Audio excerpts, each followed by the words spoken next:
What's going on, buddy?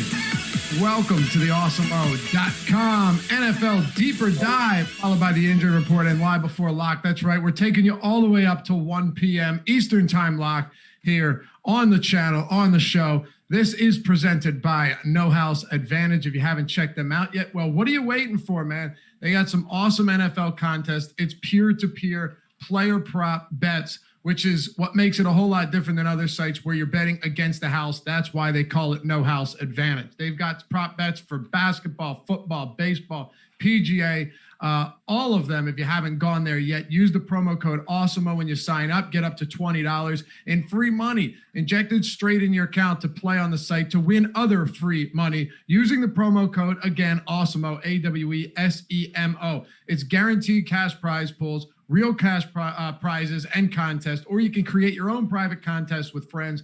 Either way, No House Advantage is giving out real cash prizes every single day. It's just like DK, just like FanDuel. The contest you want to join, you jump in, select your player props. If you love Derrick Henry today, who I absolutely love, you think he gets over 100 yards. I know it's a lot, but personally, I think he gets there. Put him in your 5-point spot. Create your lineup all the way down. It's up to you. If you're not putting players into a lineup like you would do on DraftKings or FanDuel, but what you're doing is taking those props, saying, I think he hits over that, or I think he goes under that, and constructing your lineup that way. Also, if you're an Awesemo.com sub, we've got player prop. We've got all the projections for these props on the site. So that's right. Alex Baker took the time to make these props for No House Advantage. Again, Awesemo, AWESEMO. That is your promo code, No House Advantage, sponsor of the Deeper Dive. Check them out. Download the app today. All right, boys, here we go. I'm Dave Loughran. With me, Alex Awesemo Baker, #1 ranked DFS player in the world, and Ben Rasa. Ben, we'll kick it off with you. 13-game slate. This is as really big as it gets outside of Week 17. And I know you tend to prefer those 10-gamers as I do as well. Yeah, the few extra games, to me, it exponentially makes it tougher. Not going to lie, but you know what? A lot of options. Ownership will be flattened across the board to an extent. I do like that aspect of it, but we got a big slate to break down.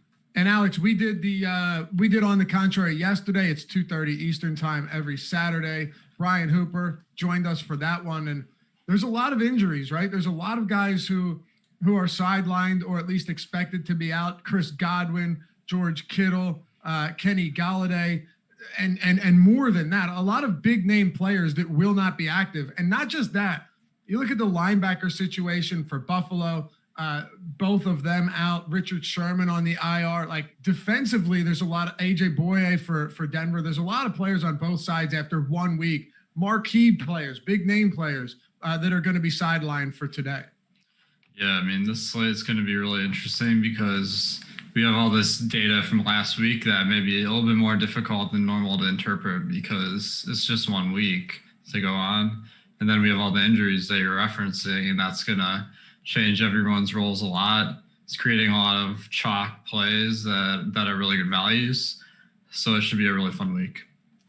Welcome to everyone. We're happy to have you guys with us spending your Sunday morning here at Awesemo. Hit that thumbs up if you haven't done so yet. Hit the subscribe button, the notification bell as well, so you always know when new content drops next. We got a ton of sports that we're doing content for on the site at youtube.com/Awesemo. All right, let's dive into it. Ben, we'll kick it off with you. Detroit, Green Bay. Kind of an interesting game because Matthew Stafford's actually had an extraordinary amount of success against this Green Bay team in the past, just not many others. It has a 50-point total. I took the Lions at, I think, 7, and now it's down to 6 last I looked. So they're getting 6 points on the road at Lambeau Field. I do expect this game to stay close. It's unfortunate that Kenny Galladay isn't going to play. It kind of sucks that you're going to have to rely on somebody like Quintez Cephas. But all in all, Matthew Stafford is still someone that's going to sling it. And on the other side, Devontae Adams, 17 targets in week 1. Market share of targets up around 40% on the day against a bad Minnesota defense. Could you see this game shooting out? Do you think this 50-point total is where it should be? It seems about right. I will say I thought the spread would climb north of 7 to 7.5, and it's going the other way. That was a little surprising, just given how Detroit finished last week. They blew a game to the Bears they had no business losing. and now they get Aaron Rodgers and Devontae Adams. They've got 2 more corners hurt for the Lions. I know Okudah is expected to play, but that secondary, I don't know exactly what they're going to do to try to slow down Devontae Adams. Now, on the DFS side, yes, clearly for cash, he's going to be extremely popular in tournaments. So I will have some, but I also think with the opportunity cost, specifically with top-end wide receivers, there's a lot of interesting pivots if you want to get away from what's going to be a massively owned player. It's okay. So I'm glad you brought up Okudah. This is an interesting spot for him because is he going to be tasked with defending Devontae Adams? Like, is this going to be a thing? Because I can't help but think that that's going to get really, really ugly for him really quick if that's the case. Look, we all know he was drafted early, expected, a standout corner, supposed to be very good. But what an ugly, difficult task or an assignment this would be coming in his first game saying, all right, well, see what you can do with Devontae Adams, arguably the best receiver in the league. Yeah, I don't know. That seems like a terrible spot for them. But if you look at the alternatives, they don't have another solution, in my opinion. Like I said, they're already thin in a secondary. Trufant's out too. That's what I'm saying. I don't know what the alternative is for them. So this is a team that late in the game got exposed by Trubisky. Certainly, it's an easy sell if you want to target these Packers. Alex, I mentioned yesterday that Devontae Adams was part of the chalk that I'm still willing to get to. You shared a different opinion, essentially stating that, hey, there's a lot of really good high-priced wide receivers on this slate today, and it's a very valid argument to make. Are you in the same spot today, knowing that we've got a bunch of receivers in really good spots? Well, Devontae Adams is probably the best price play of the week as far as wide receiver position, based on the fact that he's like the highest volume guy. And the matchup, as you're saying, versus the Lions and a guy in Okudah that really doesn't have much track record, his first game in the NFL. I think Devontae Adams is a great play, and I'm regretting my fate of the week status on him for sure. But okay, so you're coming around. Yes, but the counterpoint is that there's a lot of really excellent players in the NFL, and I think people might just have a lot of FOMO with Devontae Adams because he has such a big game last week that I'm happy enough maybe taking some shots on guys that didn't do quite as well in week 1 that we know have a lot of upside too. Okay, yeah, fair enough. Ben, Devontae Adams, Aaron Jones are really the two money makers on this Green Bay offense. Outside of that, you have Allen Lazard and Valdez-Scantling. But if we're being realistic about this, those were 2 hyper-efficient games that generally you're not going to see out of them, right? Like from a target perspective, these are 2 players that came in with 4 and 6 targets respectively.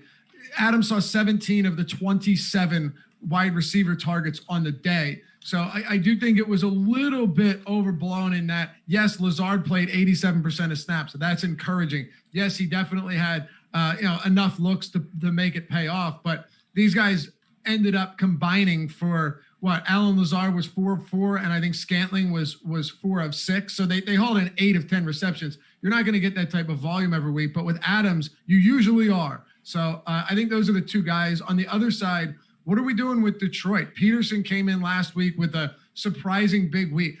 He's holding up the middle finger to Father Time. It's really impressive. 14 for 93, average 6.6 yards per carry, and only had a long of 21 yards.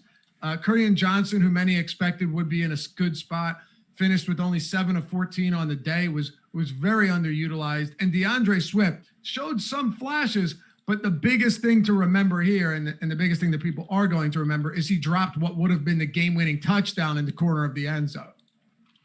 It's a spot where you can look at these Lions players, and I don't think they're all easy cross-offs, but then when you look at the slate as a whole, and this is where 13 games comes in, at every single price point, there's several other guys in other games I like more. So I don't know exactly why I would get to these guys. I don't have a ton of interest in stacking this game, so it's not like a run back situation. And when you look at Hawkinson, you look at Marvin Jones, you look at even Cephas, it's like he opens up some salary. There's a lot of cheap wide receivers that you can get to on this slate. So for me, the Lions are just a pass, and that's just the nature of a 13 gamer. Alex, close this game out. Anything else from either side, whether it would be Jones, whether it is any of these secondary or tertiary options outside of Adams? And can we look towards someone like Quintez Cephas at 3,800? Should we be going back to Marvin Jones? And do we still believe that Green Bay's defense relies on their secondary and struggles on the ground? Because last week was a little bit misleading in that if you looked at Kirk Cousins' production and the passing game, the first 3+ quarters, they sucked. And then once Green Bay was up by multiple scores, the Vikings started to put something together, but the game was already out of reach. Worth throwing in there. Yeah, I think the matchup for Detroit is pretty good. I'm not expecting Stafford to really kill it because Galladay being out is a big hit to the passing game there, but that opens up a lot of value. Cephas being the main guy just based on price, and he got good playing time last week. He saw 76% of passing plays, got 10 targets, and he's cheap. There's a lot of good value receivers this week, and Cephas is among them. Marvin Jones would be a good bounce back candidate, but he's more expensive in DFS, and the main factor that scares me away from Marvin Jones is he was only targeted on 16.5% of routes last year, which is pretty low. That's not really a wide receiver one kind of level. So last year or last week? Last year. Oh, okay. Last week he got 8 targets, so that was pretty good. But the price is gone up, so he's more of a dart throw play for me. Okay. Let's move it on to the next one here. We got a lot to talk about today. San Francisco and the New York Jets. Talk about two banged up teams. We'll stick it here with you, Alex. San Francisco will be without Richard Sherman, who they placed on the short-time IR. And actually, Ben, did you want to hit on Detroit? No, I mentioned them. I really didn't have much to say. That summed it up fine. Okay. San Francisco without Sherman, without Kittle. I swear to God, every single one of my fantasy teams has at least 5 notable injuries already. It's absolutely destructive. And Kittle is one of them on a number of squads. He's out. Deebo Samuel hits the IR. You get Brandon Ayuk back. Oh, cool. And then Raheem Mostert should be able to put in some work. But on the other side, Alex, I get it. It's a treacherous decision to make. But without Jamison Crowder, without Le'Veon Bell, with Frank Gore, the dinosaur, and Josh Adams in the backfield, you have to think that Brashad Perriman at least gets some chances, right? They're 7-point dogs at home. I think it may have even moved to 6.5 in some spots. And Richard Sherman's out. They're banged up. Edge rusher D Ford is out as well, I believe. Like, maybe there are some shots for Brashad Perriman because who the hell else can they go to? Yeah, I mean, Brashad Perriman, he's a solid play this week, I think. He's a guy that showed a lot of flashes in the latter part of 2019. I think that he fits that value receiver kind of build where he's kind of boom bust because he has pretty high ADOT. So there are going to be days where he doesn't catch many passes, but definitely has a lot of potential with just all the volume. And then Herndon on the same team. He showed that he's going to be a big factor this year last week because he saw 7 targets. He only played 54% of snaps, which isn't great. But I think that with Jamison Crowder out this week, they're going to need to play Herndon a little bit more in passing routes. So I think that Herndon's kind of like the chalk value tight end this week. And I think he's pretty good, but I'm not gonna take a huge stand there. Yeah, I don't know if I am either. Maybe Ben, you can clear this one up because with Chris Herndon, while I think there's opportunity there, he did lose a fumble last week. Not a huge issue because outside of him and Perriman, there aren't a ton of options. He did haul in 6 of 7 targets, but what exactly are we expecting from Chris Herndon in a spot like this? If he's going to be chalky, do you see it being worth the play here? So it's tricky. This is a game that I thought I would have a straight cross off for me when I first looked at this slate. And as these injuries opened up, I do find myself looking for some salary relief. And it's a fair point. I do think that you could look to Herndon kind of in a cash setting because I do think he's going to see viable targets. It's just, what are you really going to get out of it, especially if he's popular? Perriman, just to add to him, you talk about Marlon Humphrey, and he's amazing. Tre'Davious White is also amazing, and that's who he drew in week 1. This is a great spot for him relative to what we're going to see. They should be trailing. He should be forced into volume. So I'm looking to the Jets for salary relief. I'm looking to the Jets defense for salary relief in some spots. They're the flat min. So not the best game, but at the same time, there are some spots to attack. Yeah. With Perriman, how much do you anticipate getting of him? Is this a spot where you're willing to have more than the field?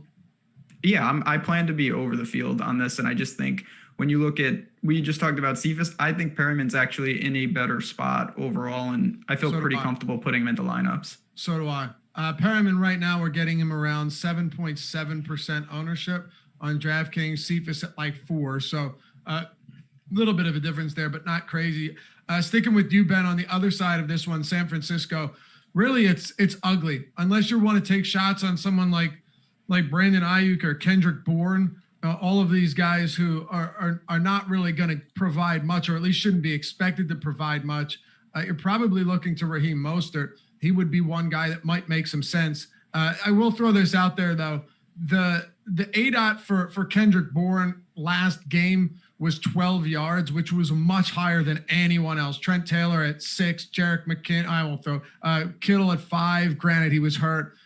Jordan Reed at 2.5 on 2 targets, and then Pettis at 34 on only 1 target. But Kendrick Bourne seemed to be the one guy that Garoppolo was at least a little bit willing to look downfield on, but he's still Kendrick Bourne. And we know that they very, very seldom look to target one player more than a few times a game, unless it's George Kittle. And that's kind of concerning to me, with another strong receiver in Deebo Samuel being out as well. Yeah, and you just mentioned it. The way they play really doesn't translate the best to DFS. They want to control the game with their defense. They're going to keep it on the ground. They've got multiple running backs. Tevin Coleman, it's not that he didn't play last week, but he certainly was limited, probably because of the air. They did talk about that. I expect him to have more carries. McKinnon looked pretty good. So you're talking about a 3-headed beast in the backfield. They can lean on that. I think it caps the upside, even though there is value on the outside without Kittle. So despite there being openings, I'm not really drawn to the Niners offense in any major way. How about you, Alex? I'm kind of intrigued because, you got a matchup where they're a big favorite versus the Jets. The Jets are stronger on the defensive side, though. I think the main thing from this game that I want to share, I guess, is that the logical play with Kittle out would be maybe going to Jordan Reed. But there have been reports that he's only going to play like 20 snaps. So he's my trap play of the week, where I think he's a fade. And then Ayuk and Bourne, I think, are worth maybe taking shots on, but they don't really stand out as far as their price tags. Maybe Ayuk on FanDuel at 4,900. That's pretty close to the min, and he could easily be the number 1 receiver for this team. So that's kind of intriguing. Yeah, in that game, what do we get? How many snaps did he play in game 1? I think it was very little amount of snaps. He played. God. I think he was out week 1. No, I was talking about Jordan Reed. Sorry. Oh yeah, he played 10 snaps. 10 snaps. Yeah. Yeah. Brandon Ayuk's interesting. Here's my assumption. It's not like they're going to throw 0 times per game, Ben. But what was the game? What was the college football game last year where you had the over under on passing attempts at like 2.5? Well, that was in the bowl game when Army ran about 600 yards against Houston. Yeah, and I think they threw once or twice, right? Yeah, they don't throw. No, I do think San Francisco, unless Sam Darnold somehow shows some glimmer of hope and some sign of life, which we haven't seen yet. He's been completely anemic, along with this offense, and Adam Gase seemingly over his head. Unless that happens, I would anticipate San Francisco pounding the rock. No team ran running backs more last year than the San Francisco 49ers. I say running backs because Baltimore led the league in rushing attempts, much of that to do with Lamar Jackson. But no team ran running backs more last year than San Francisco. And it feels like a perfect opportunity for them to do so again today. They have some injuries to their secondary, to their defense, but it's still a stout defense. It's still a good front. They could still get to the quarterback. And if that's the case, I do think that Raheem Mostert is in a position to give us a somewhat decent game, and he's coming in at 2% ownership. That seems pretty low to me. He might also be used out of the backfield as a pass catcher because when they do need to get the ball out of his hands, Garoppolo could look there too without many options. So, all right, let's keep it going here. I want to make sure we get through all of these games. New York Giants, Chicago Bears, Alex. Chicago Bears, decent favorite in this one, 5.5 points, 42-point total. The Bears have a 23.75 implied total, only 18.25 for the New York Giants. Let's start with Mitch Trubisky and his pass catchers here, and then we can work our way into the backfield and then over to the Giants. Yeah, I think that the Giants are a great matchup for passing. That would be a good sign for Trubisky. I mean, he hasn't really shown much ability over the past season, but he's got a decent stack with Allen Robinson. Anthony Miller didn't play a lot in week 1, but I'm expecting him to play a little bit more, but he's kind of pricey in DFS. So, then Tariq Cohen just signed this new contract. So I'm thinking if you like narratives, like maybe some Cohen, but not really a ton here other than just Allen Robinson having a slate breaking upside. But Ben, you see any value in the Bears?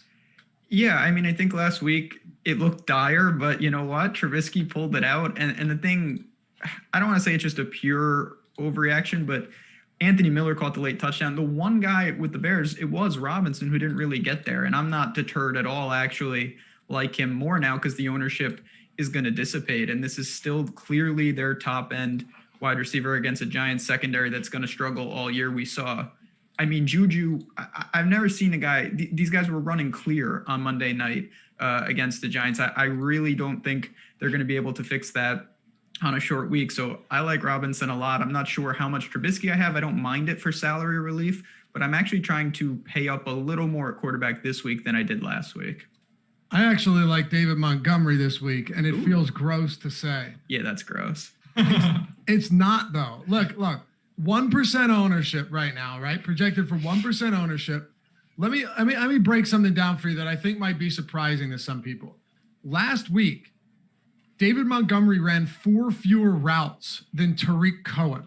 Now, this isn't to say that I expect him to be featured in the passing game. What I'm saying is that Tariq Cohen was not featured at all. He ran 18 routes. He had 2 targets. David Montgomery ran 14 and was targeted 3 times. Okay. One of them might be classified as a throwaway, depending on where you're looking. So even if you count that as a throwaway, they were still targeted the same amount of times. They played the same amount of snaps, but David Montgomery ended up with 13 carries for 64 yards. Take that game and contrast it to this one where they're touchdown favorites almost against the New York Giants, who let Benny Snell run all over them once James Conner went down. I know it. I get it's disgusting. I haven't looked at chat, but I'm sure they're lighting me up for this, and that's fair. But at no ownership whatsoever, Tariq Cohen was no ownership whatsoever, and the fact that Tariq Cohen was scarcely used in that game. Like, even when they were playing from behind, he was on the field, but really didn't get many opportunities. And Benny Snell averaged 6 yards per carry almost against the New York Giants. So I honestly think there's a recipe for success there. You know, play is at your own peril, of course, Ben. But I don't know, man. I think there's something there at that price. So maybe I'm crazy. Well, yeah, that's probable, but I will say, just to add to that, one more thing that you've got to like is he is $100 cheaper than Jonathan Taylor, who is going to be extremely popular. Yeah. I love taking those straight pivots. Like, if you want to leverage right off of Taylor, Montgomery is boosted just on that alone when you build. So lineup construction wise, that is nice. Obviously, I assume, Luffy, if you're going to Montgomery, you like the Bears to win the game. Yeah, well, I like the game to stay competitive. I like exactly. Okay. You don't want them playing catch up. I don't see many avenues where they're playing from behind. Yeah, that's fair. You know, he saw what, 7 carries and a catch in the first half, and then in the second half he saw 5 carries in the third quarter too. So a little bit less in the fourth quarter when they were playing from behind. They were down by, they were down 23-6 at one point, right? So I don't see that happening. And if that's the case, yes, I think Montgomery could have a very big game. Alex, anything else from Chicago before we talk about the Giants? I think Montgomery is really cheap on FanDuel in comparison to DraftKings, and the scoring system suits his rushing better than some of the PPR receivers. So I think Montgomery may be a strong play on FanDuel. And then, as you said, on DraftKings, there's potential there for sure. All right, what about the Giants? I think Saquon seems like maybe the guy that would be intriguing, but the matchup's pretty bad. The price is really high when you have other great options. And then Golden Tate's back today. That kind of muddies up their receivers who aren't cheap to begin with. So I don't see a ton of value here. Ben? I think the Giants could be a mega mind genius low stack. They're not going to be popular at all, but you can go a lot of different ways. Listen, Daniel Jones is the type of player, he's in the Josh Allen bucket. He's going to make one or two plays every week where you're just like, how is this guy in the league? But I say it every week. That doesn't really hurt you for fantasy. You'll take that if he's also going to make 2 or 3 plays that produce monster production. So even looking at No House Advantage, one of our favorite props is him to throw an interception. I think he's very live to do that. But at the same time, if, say, Montgomery gets going on the ground, you can match him up. You've got Saquon, you've got the receivers. I think Evan Ingram is in line for a nice bounce box spot after a tough Monday night game. I think we look back and we realize that the Steelers defense is going to do that to a lot of teams. So if you're looking for a really against the grain stack, I will have some Daniel Jones and try to match him up and hope this game gets going. Okay. Fair enough. Yeah, a lot of people talking about low ownership on Saquon Barkley. I get it. He's super good. I don't really have a whole lot to say about him, though. I think there's a lot of talent at the running back position at the top. If you wanted to pivot to Barkley, who's not getting a lot of attention, I'm not going to argue that because he's one of the most talented backs in the league. I just don't think, at least last time I looked, I'm getting a ton of Barkley right now. Let's talk about the Philadelphia Eagles and the LA Rams. Here's a super strange game, Alex. The Eagles opened as 2-point favorites. They moved to 1.5-point dogs. Now they're at 2 point or 1.5, depending on where you look, 1.5, 2-point favorites now. Again, some of that can be attributed to the fact that Lane Johnson was reported healthy and Miles Sanders said he was healthy, and they're getting players back on both ends of the football because they were really, really banged up in week 1. And I think Doug Peterson thought he could just, coast to a victory and rest all of these guys. That wasn't the case. At oddshopper.awesemo.com, we've got the Eagles at 1.5 across the board, but your best bets would be Sugar House or Bet Rivers at -107. So less vig on those. Anyway, back to the game. I mentioned on the contrary yesterday that Deshaun Jackson led the league in air yards with 210, and Jalen Reagor was 6 with 144. And I believe someone in chat mentioned, that's because Carson Wentz was just chucking it at the end of the half. Dude, Carson Wentz was chucking it all game long.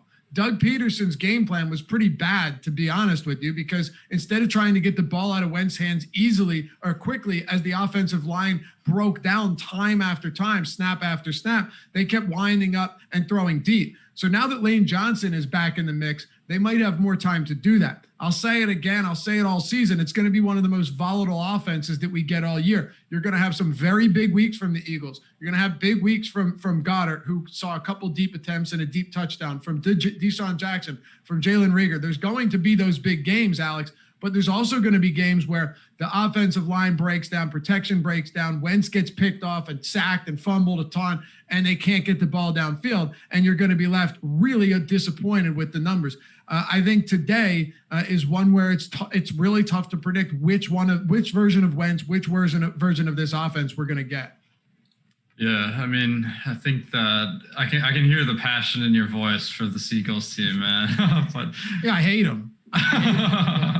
But I'm telling you, they're going to have some really big offensive games, and then they're going to get smoked. It's just what's going to happen.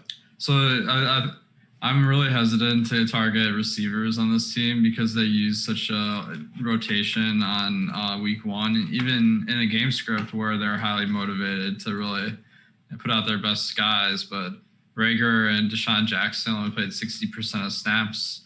Now Rager is coming off a questionable tag, so I'm thinking maybe that could go up. Maybe that could make him a little bit interesting. But the prices aren't very great on this team, so.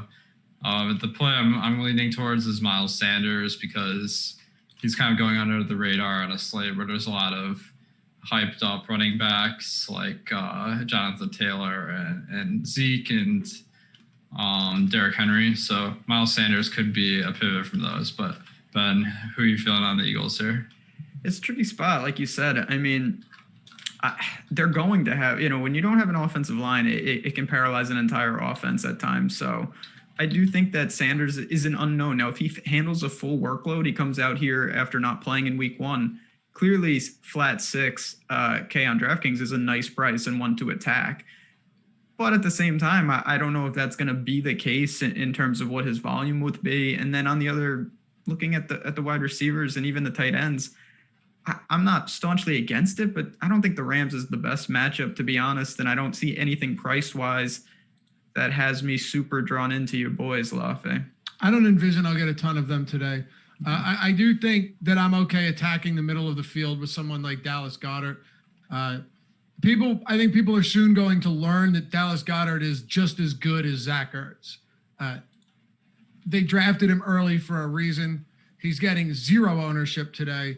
And while it's going to be difficult to predict which one of these guys from week to week will go off, they're both going to play very similar snaps. So, I agree on Miles Sanders being under-owned. I will throw this out there to anyone who's interested. Lane Johnson does have a big impact. I came across this stat the other day. Now, there's many variables that go into this, but the Eagles, when Lane Johnson is in the lineup and starting, are 36-17. They're 6-12 when he's out of the lineup. So the offensive line is disastrous when Lane Johnson is not out there. I think it will help Carson Wentz quite a bit.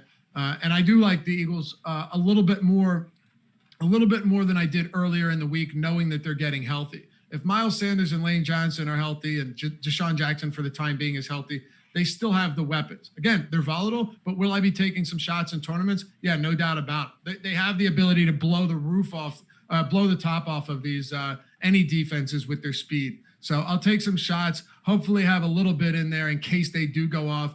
And then maybe, Ben, I'll look to run it back with potentially Cooper Kupp or Robert Woods. I know Ronald Darby's gone, and that's a good thing for the Eagles, so it might actually help them. But I think they're still going to struggle with some outside receivers like Robert Woods. They do a good job of limiting the run game. They're very good on the ground. They're very good at limiting tight ends to a large extent. But I think Jared Goff may be able to open it up. It's just a matter of whether or not Sean McVay wants to run an offense like that. Because against the Dallas Cowboys, it was just quick rollouts, play action, getting it out of your hands quickly, really making the game a lot simpler for Jared Goff. Whereas, I saw an article talking about Baker Mayfield needs to do this because you can't just have him sitting back in the pocket and having to actually act like a quarterback. I hate to say it about Jared Goff, but it's kind of true in the sense that what's happened is he has been made, they have designed the offense to work for him, not around him. And that may lead to a lot less deep targets in pretty much every game if teams are getting pressure on Jared Goff. Yeah, there's definitely merit to that. And listen, Sean McVay I think is, to his credit, he finds ways to kind of extract. Oh, no doubt. Yeah. And listen, now he's got multiple running backs with Akers and Brown. He's got weapons on the outside. It's a hard team. It's a tough game. Like, it's a virtual pick 'em. Both offenses you can make a case for, but there's a lot of options. There's not a clear stack, even if you want to target the quarterbacks. And there's certainly no guarantee that either of these teams gets out and moving. So in a 13-game slate, this game kind of falls by the wayside. I get it. There's quality players in there, but nobody that really stands out. And it's just one of the tougher to break down. Yeah, Alex, Jared Goff only attempted one deep pass last week. And I'm telling you, this was by design if you watch that game. I watched the whole breakdown of it too. Like, this was definitely by design. Does that limit our intrigue when it comes to to this passing game, or do we still think McVay is going to find ways to still have big games for guys like Woods and Cooper Kupp consistently? I don't have a strong feeling one way or the other, because it's like you're kind of concerned about what the outcome of the drive is more than the outcome of like one single play, at least in my opinion. So I think like if they're able to get touchdowns on a good percentage of their drives, this should be good. The team total of 22 kind of is concerning on a slate where there's a lot of good plays. But the thing I like about the Rams is the offense is very concentrated between Woods, Kupp, and Higbee. So I'm thinking that they could all kind of be good pivots away from some more popular receivers this week. Okay, so top options from this game, if you have any. Higbee is probably number one, just because Herndon is so like kind of the tight end positions is very weak today, and like bad guys are getting a lot of ownership. And then Woods and Kupp are about tied for me. All right, Ben, top options from this one, and we'll move on. I guess it would be Kupp, but I really don't have a ton of this game on the whole. It's Cooper Kupp for me too. I think Cooper Kupp's a pretty decent option here. That's probably getting overlooked a decent amount. I will be looking to game stack this though for sure. It's expected to be competitive. I think both offenses could struggle to get things going on the ground. 45.5 total isn't gigantic, but it's enough. So if this game largely should be, let me refresh real quick our top stack tool, because this could tell us a story too. So the ownership right now on these games, it's really low. Yeah, it's really low for both of them. And while their top stack probability isn't that high either, the Rams is basically twice as high as their projected ownership. So I think there's something to be said there. I don't mind it. And if it's going largely overlooked, this is one spot where I think they can open it up, especially if Wentz and Peterson are going to be stubborn and continue to try and chuck balls 50 yards downfield on every fucking attempt. So I'm sorry about that. I get frustrated with this team. Eagles. Tennessee and Jacksonville. Alex, let's keep this one moving. Talked about it on the contrary yesterday. Rushing prop for Derrick Henry is 118.5 yards, which is just insane. Very rarely do you see a prop that high for a running back. Look, do you bet the over here? No, probably not. But I really wouldn't be surprised if he had 200 yards today. It's an absolute smash spot for Derrick Henry. I don't know where you're coming in on him, but to me, $7,900 is pretty cheap. They are coming in right now as 9 or 7.5 point favorites, 44 point total, 25.75 implied total. I don't know. AJ Brown is out as well. It feels like all the stars aligned for Derrick Henry to just get as many touches as he can handle from Mike Vrabel and company. Definitely. I mean, the 118 prop being in the realm of possibility really shows like how good a spot this is for Henry. I don't think I guess Jacksonville's defense is a plus matchup. So I think that factors into like Henry's probably one of the best plays on the slate overall. And as you mentioned, AJ Brown being out just makes it that much more likely they're going to run the ball a lot more this game. So I think that Henry is unquestionably going to be a great option today. As far as Corey Davis, pretty good value with AJ Brown out. He could be worth taking some shots on. How about you, Ben, on this side of the game? You've got Derrick Henry, 7,900. By the way, if you guys didn't know, every Thursday, right after the NFL strategy show, we're doing an FanDuel NFL strategy show specific to FanDuel, because I know we spend a lot of time with DraftKings salaries and ownership. Sometimes when we're short on time, when we only have a certain amount of time to get through 13 games, it just kind of streamlines the process a little bit better. But a lot of this stuff can be applicable across sites. Just mind that. Keep that in mind. Thursday afternoon, Matt Gajewski and Kyle Dvorchak are breaking down everything on the slate from a FanDuel specific perspective. Ben, Tennessee dealing with these injuries to wide receiver, and Derrick Henry having a massive opportunity today against the Jags. Yeah, I mean, listen, they're a sizable favorite at home. He had 31 carries in week one. And actually, I thought the more impressive thing was he had 3 targets, which for him, honestly, that's huge. Caught them all too. He caught them all. And that boost will be key going forward. But if they're going to give him the ball 30 plus times in matchups like this, even he doesn't need to be that efficient. Like, you average 4 yards a carry, you're there. He's over that total basically. So he's torched the Jags last year. They've gotten worse on the defensive side. I see no reason why he wouldn't be in a great opportunity. Corey Davis makes sense. I will say, though, I kind of like Jonnu Smith. We talked about tight end being a little weak. He's another guy that I do think could be an integral part of the attack. You probably need him to find the end zone. He did last week, though. So if you're not sold on Corey Davis and you don't want to pay up for Henry, Jonnu Smith makes a lot of sense for me at 4,200. Yeah, I'm with you on that. I actually talked about him on Wednesday or Thursday show as well, just going largely overlooked. With A.J. Brown news, I'm sure his ownership came up a little bit. But, yeah, Corey Davis getting a decent amount of attention. Right now, his ownership at, 16.2% at $4,000. I think Corey Davis is a somewhat decent, not fade, but someone I'd be willing to come underweight on because the Tannehill throwing 43 times, it was absurd. And it's very uncharacteristic of this offense and of him. And it feels like in a spot where Derrick Henry is just going to be able to run through them. If he can't, well, then we're wrong and it goes against us. And then Corey Davis likely does have a good game. But if Derrick Henry is running free all over this Jacksonville defense, then I think it's going to be very difficult or very unnecessary to start peppering Corey Davis with targets. What about on the Jags side, though, Alex? Is James Robinson in play for you again for the second straight week? Yeah, I think Robinson's a decent value play.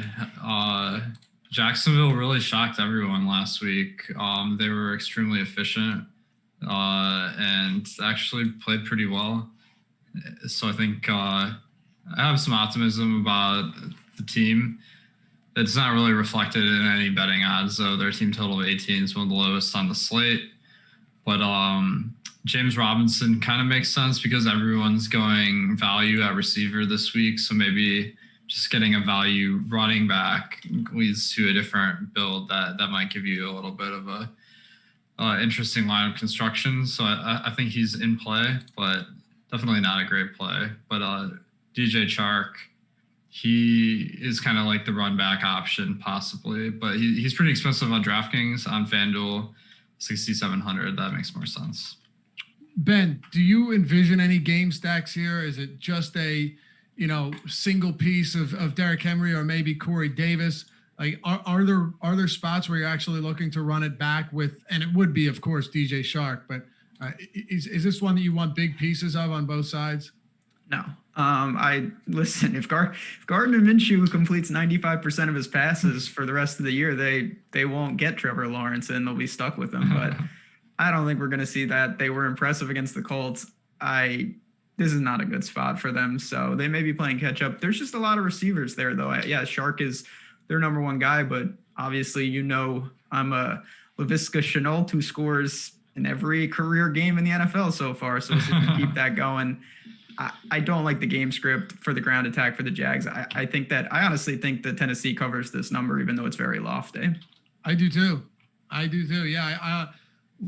I don't think Denver's defense was given enough credit as they should have been, right? Like, they did a pretty solid job. They made some big plays.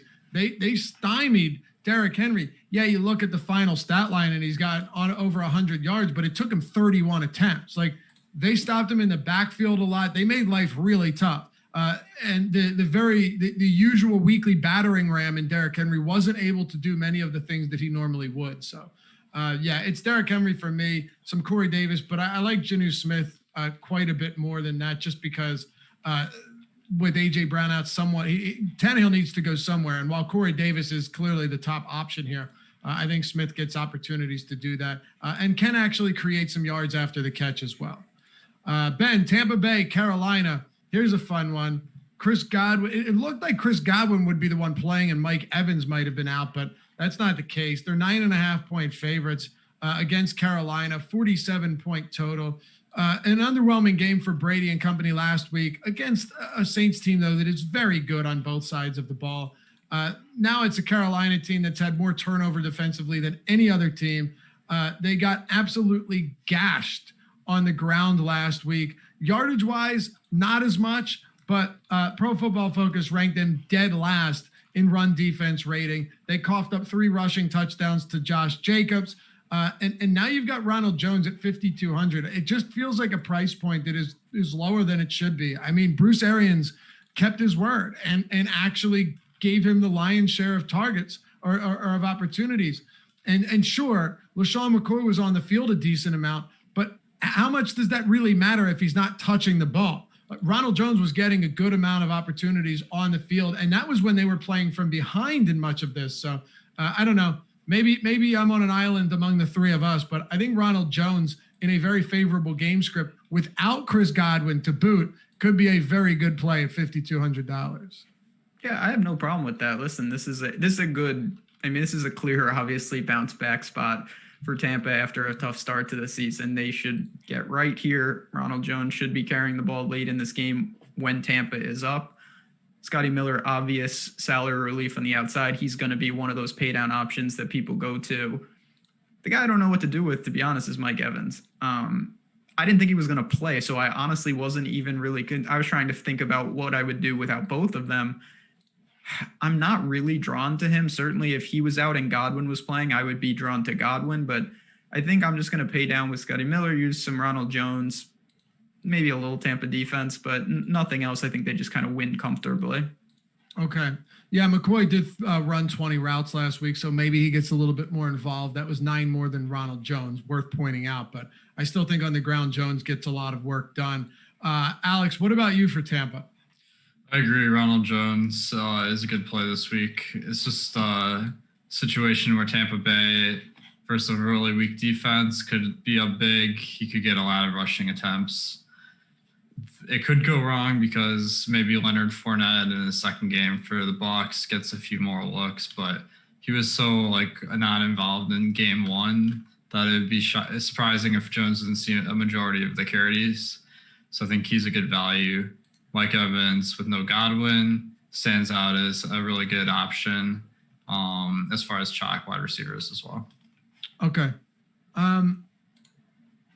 Do you have any thoughts on Scotty Miller? I think he's interesting. He's worth taking some shots on. I mean, he was out on the field a lot last week. He's cheap. There is a lot of players in that price range that I consider pretty good. But Scotty Miller does seem like a good option this week. Ben, what else do you have in Tampa Bay as far as Miller goes and Gronk and O.J. Howard, what we saw at tight end? The waters are a little muddied here with Tampa Bay outside of Jones, and I think we know that Evans should still be, for all intents and purposes, the primary target, especially with Godwin out. Yeah, I mean, I think this is a team, for obvious reasons, that is figuring it out as they go. These are not pieces that have played together, so I'm not sure anyone has the answer in terms of when you remove Godwin from this offense, what happens, because we've just never seen that. For me, I tend, unless there is a spot where I think the ceiling is really high, I tend to let other people try to play, mind reader and chase these things. So I'll use some Scotty Miller for salary relief. I don't think I'll touch the tight ends just because there's so many options at similar price points. Ronald Jones, and that's really about it for a team that's in a great spot, but at the same time, I'm not stacking them. I'm certainly not going to use Brady, so it's just going to be one-offs for me. All right. Carolina, Alex, moving it back over to you. Christian McCaffrey, you're getting him, and we're likely all season 10K plus. That's what it's going to be, right? He's $10,000. Is this a spot to target him? Can we go comfortably to Christian McCaffrey this week, or do we have so much depth at all of these positions that it might be unnecessary against a good Tampa Bay front, defensive front? I think it's a really good week to target Christian McCaffrey because we know every single week he can go out and put up a score that you're going to need, even though he's the most expensive player on the slate. And he's not popular this week. So I think there's a good amount of possibilities where you're going to need him in the winning lineup. So I'm perfectly happy spending up for Christian McCaffrey. That being said, it's a rough matchup with Tampa Bay being a really good run defense and a solid pass defense. So that's kind of a tough spot because he restricts who you can get in the rest of your lineup so much, but tremendous player. So I'm definitely going to have lineups where I build around him. Ben, what about Carolina? On the flip side of this Tampa game, they're getting 9.5 points. I believe it's actually the biggest spread of any game on this 13 game main slate.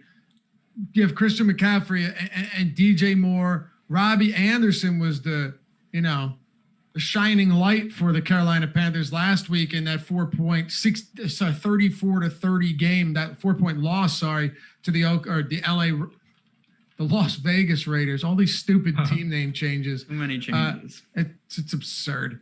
But yeah, Robbie Anderson had a very big game, goes over the 100-yard mark, finds the end zone. DJ Moore was disappointing, but was still utilized. Like, he's still the guy on this team. Tampa Bay too. Is this a spot where we should be looking to target the weakness of this defense, which is still the secondary? I mean, listen, if you want to attack it, I actually don't mind going to Moore. He didn't have an efficient game in week 1, and there's going to be some of those, but the volume is going to be there. If they're trailing, it'll be there. Christian McCaffrey is the toughest guy for me every week. He's unbelievable. But the opportunity cost, it just changes the entire slate when you click him in. You're just building with a different set of rules each and every time. So he's going to have some weeks where it becomes a tournament within a tournament of just McCaffrey lineups, basically. But when you don't, even when he goes for 28 and 30, a lot of slates, that puts those people behind the 8 ball. So I think if he gets it done here, it will be through the air, like a 10-target type game. I seriously doubt he's going to gash the Bucs on the ground. But I don't really find myself getting too much of him. I'm more interested than I was last week, but I still don't think I can pay $10K for him and build around it. It's going to be tough. It's really tough. It is, and I don't think it's really necessary either. That's kind of the thing. It's not necessary. There's so many good running back plays. Now, I blame nobody for wanting to go to McCaffrey. Even in tournaments, if you get to McCaffrey, sure, it makes it. It's not like if McCaffrey's in winning lineups, you're going to say, "Wow, what an idiot." He got lucky. Of course not. No, I'm going to call myself an idiot for not using the best player in the league. But right, but that best player in the league is also making it very expensive, probably funnel a lot of the same value plays. And again, we've said this a million times over the first couple of weeks, but it's so important. It's a stat that Josh pulled up. I actually went back in Fantasy Cruncher in lineup study.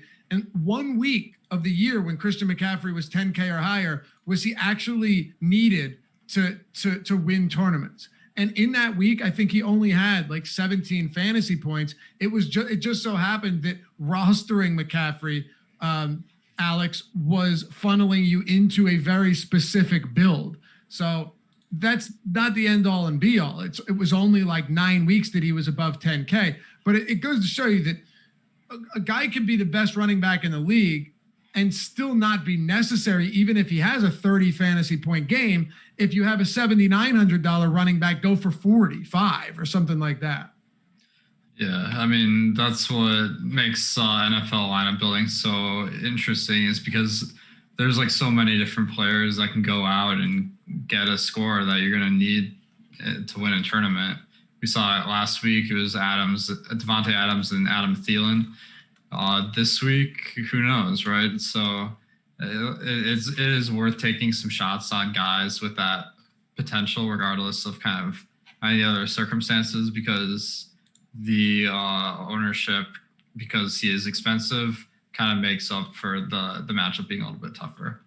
Hit that thumbs up if you haven't done so yet. Welcome to everyone who's just jumping in now. Maybe they started from the beginning or they're going to go back. We're happy to have you with us. Let's keep it moving. Denver and Pittsburgh, Alex. Just not a game I have a ton of interest in. The Steelers are 6.5 point favorites, 40.5 over under or total in this game. The run defense for Denver was very impressive to me last week. They really stifled Derrick Henry, allowing only 3.7 yards per attempt. As I said, really clogging up the lanes, getting to him in the backfield, making life difficult from an efficiency standpoint. He was really subpar. Now you've got Benny Snell and James Conner, both of whom will be healthy, splitting carries.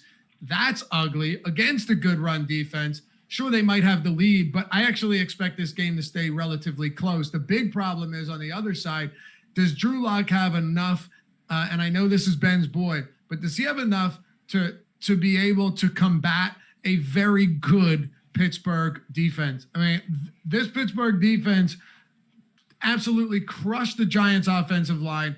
And also with the second, once they grabbed Minka Fitzpatrick last year, man, they looked so good. They've got so many weapons. The one thing I'll point out, and then I'll let you guys run with it too, is the Steelers are down 3 offense.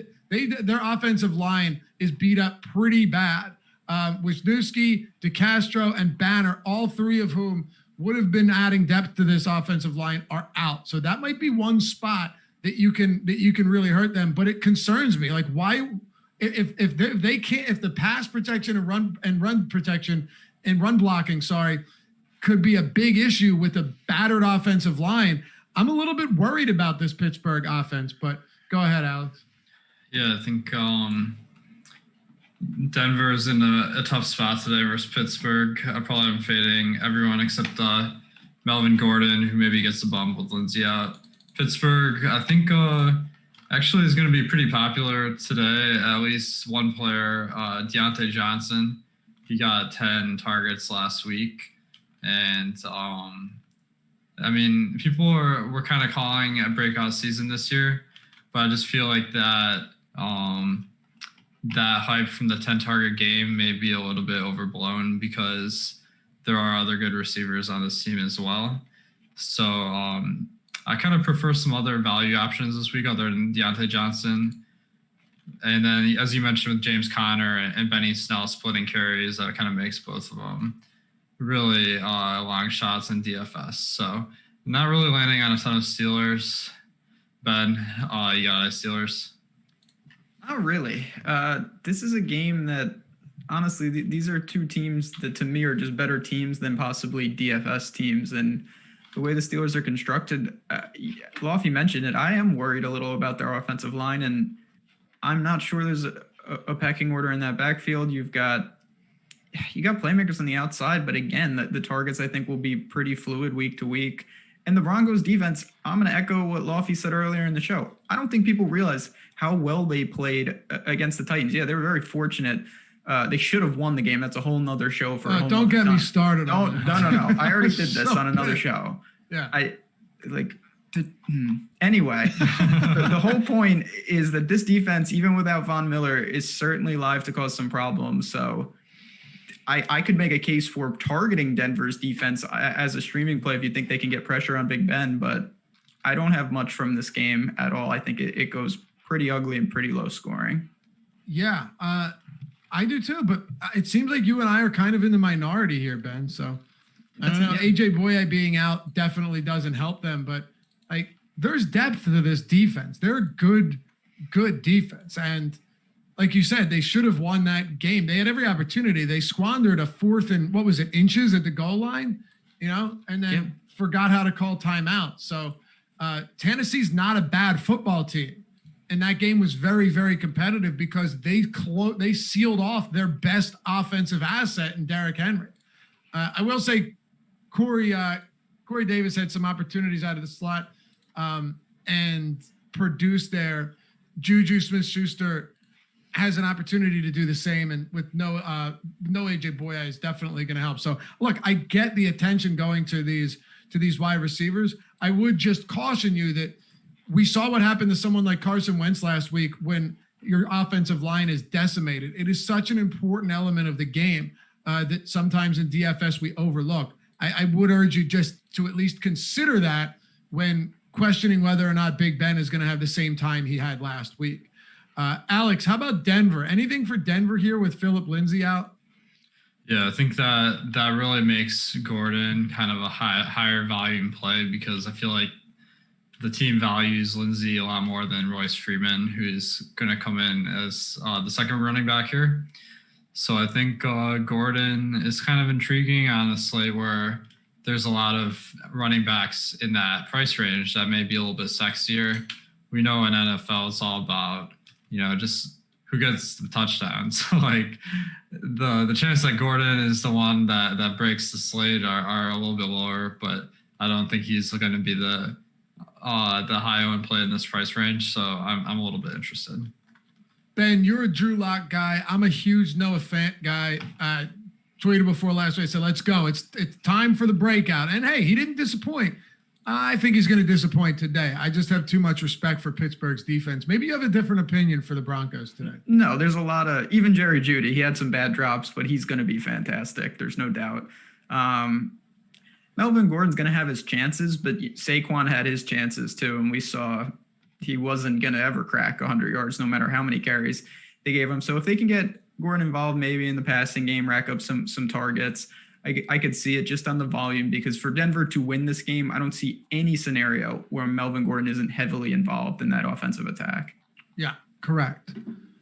Let's keep moving then, unless there's anything else you guys have for this one. I think we have time to keep it going here. The injury report coming up next. Definitely stay tuned for that. Stick around throughout this. Just look, stick with us up until 1 o'clock. There's no better place to be. Even if you just have it on in the background while you're building lineups, you might catch something you want to hear or needed to hear, especially with injury news coming in very shortly. You've got coming up on this after the deeper dive, after we close up shop, Matt Gajewski and Terry McBride will take you up till 12 o'clock Eastern time. And then Josh Engleman and Greg Ehrenberg with the Live Before Lock show all the way up until 1 o'clock, answering your questions and breaking things down. Dallas and Atlanta, Ben, here we go. Chalk of the week, and it's not even close. Like, there was some chalk last week. This is way chalkier. Dallas and Atlanta getting an immense amount of ownership across the board today. They also have the two highest top stack probabilities. So there is some legitimacy there. Not only that, if you look at our top stack tool on DraftKings, it gets even more interesting because they have two of the highest values on the slate. As a matter of fact, Dallas and Atlanta, from a top stack value perspective, are first and second respectively. So it's not only easy to get to these teams, but they're also in really good spots, which is just throwing the ownership through the roof across this entire game. It's wild. I mean, right now, there's a possibility that almost a third of lineups could have a quarterback from this game. That's just something we rarely see. And listen, this is the highest over-under on the slate. We know about the Falcons they've got issues on defense. Russell Wilson torched them. Dak should have a lot of success. And then on the other side, Matt Ryan is just going to be throwing it early and often. The volume last week was insane. The yardage was insane. He's got Ridley. He's got Julio, Hayden Hurst, bounce back spot, Gurley. There are plays on all sides of this game. It's just about how do you prioritize them? And if you're stacking, how do you stack to be different? Alex, you're the one that designed this or built this top stack tool, and it's awesome. I use it for every sport, specifically baseball and football. It's been great to me, and it really allows me to kind of visualize things differently, right? Outside of just saying, okay, well, this guy's popular, and trying to aggregate all of that yourself. It gives it all to you in one spot, and I love that. And it's on the site to any of our premium subs. It's the NFL Top Stack tool. But how are you looking at this tool, right? These numbers, highest top stack probability, highest ownership, highest value, and applying that to your process today? I think that's the question everybody really needs answered. Yeah, I think when it comes to great games like Dallas versus Atlanta today, I think everyone kind of has pegged this game correctly as the game of the week for fantasy purposes. And there's a ton of great things about it where you got two really efficient passing offenses with great players to stack up. And the only thing is that the probability of any one game stack working in NFL is pretty low. So, I mean, we have this as about a 1 in 4 chance to be one of the top stacks from this game. So I think on a 13-game slate, there are a lot of games that are less sexy, that have less ownership, that have a lot of potential if the circumstances go right. But my general rule of thumb is I think if you target a team or a game like Dallas and Atlanta, you can pretty safely make lineups that have a really strong chance in tournaments. And I think it's a good play. I prefer Atlanta a little bit because it looks like Matt Ryan is much lower owned than Dak Prescott. But I feel like the best lineups aren't going to come from a game stack of this game just because it's going to be hard to get an edge over the field when the field's already on it. Dude, it's such a tough spot to try and figure out. Let's stick with this one for a minute. Ben, I'll go to you and then Alex, and then we'll keep it moving because we have a few others that I really want to get to. But Ben, Amari Cooper is notorious for disappearing, but he's also, and it's a fun stat, he's also had a 200-yard game in each of his last 3 seasons. Could that be today? Well, he had a 1 in 16 chance of doing it, or he's done it 1 in 16 times each year. But still, this is one of those games where, Dak Prescott's passing yard prop is 300 yards today.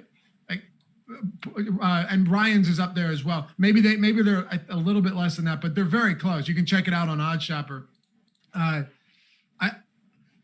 You have to get some of this. It's just, how do you be different? Do you need to be different? Or maybe do you just come in massively underweight on it and say, hey, there's a lot of other really good games that could do the exact same thing, and I'm willing to take that shot, because people will look at this game and say, how do I fade it? Without acknowledging that there are other games that could have the exact same, if not better, production at way less ownership. It's not just this game that could shoot out today. No, of course not. It's all about weighing the ownership in, versus the actual chances. And that's what the top stack tool is for. It's showing how popular these games are going to be versus the chances that they are, in fact, the top game. So I think you can go about it 2 ways, and I'm certainly going to approach different lineups with different concepts. If you want to stack up this game, you need to find some plays outside of it that are, I don't want to say crazy, but you talked about like David Montgomery. Well, if you put him in with a stack like this, now you're starting to kind of zig already. If you plug in this stack and then you go with the cheap wide receivers and the obvious punts, even if you get it all right, you're not going to get there. It's just impossible. There's too many people doing it. So if you want to stack up this game, you really need to think about what on this slate can really differentiate me from all the other people that are doing what I'm doing for the stack. So I'll do it like that. And then there will be, we talk about stacking game. You can leverage the other way, where if you dodge this game and it doesn't shoot out, well, now you're really ahead of the curve and a lot of lineups are hurt. So I will go the other way with 12 other games to break down. And that's really how I think you have to approach something like this. Okay. Yeah, Amari Cooper, CeeDee Lamb, Michael Gallup. So much.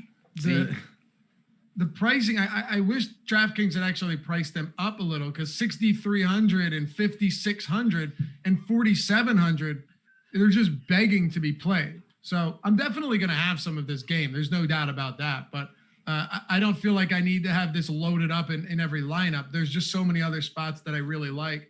Let's do this. Your top plays from this one, Alex. And if you want to finish breaking this game down on both sides, I'm happy to hear it.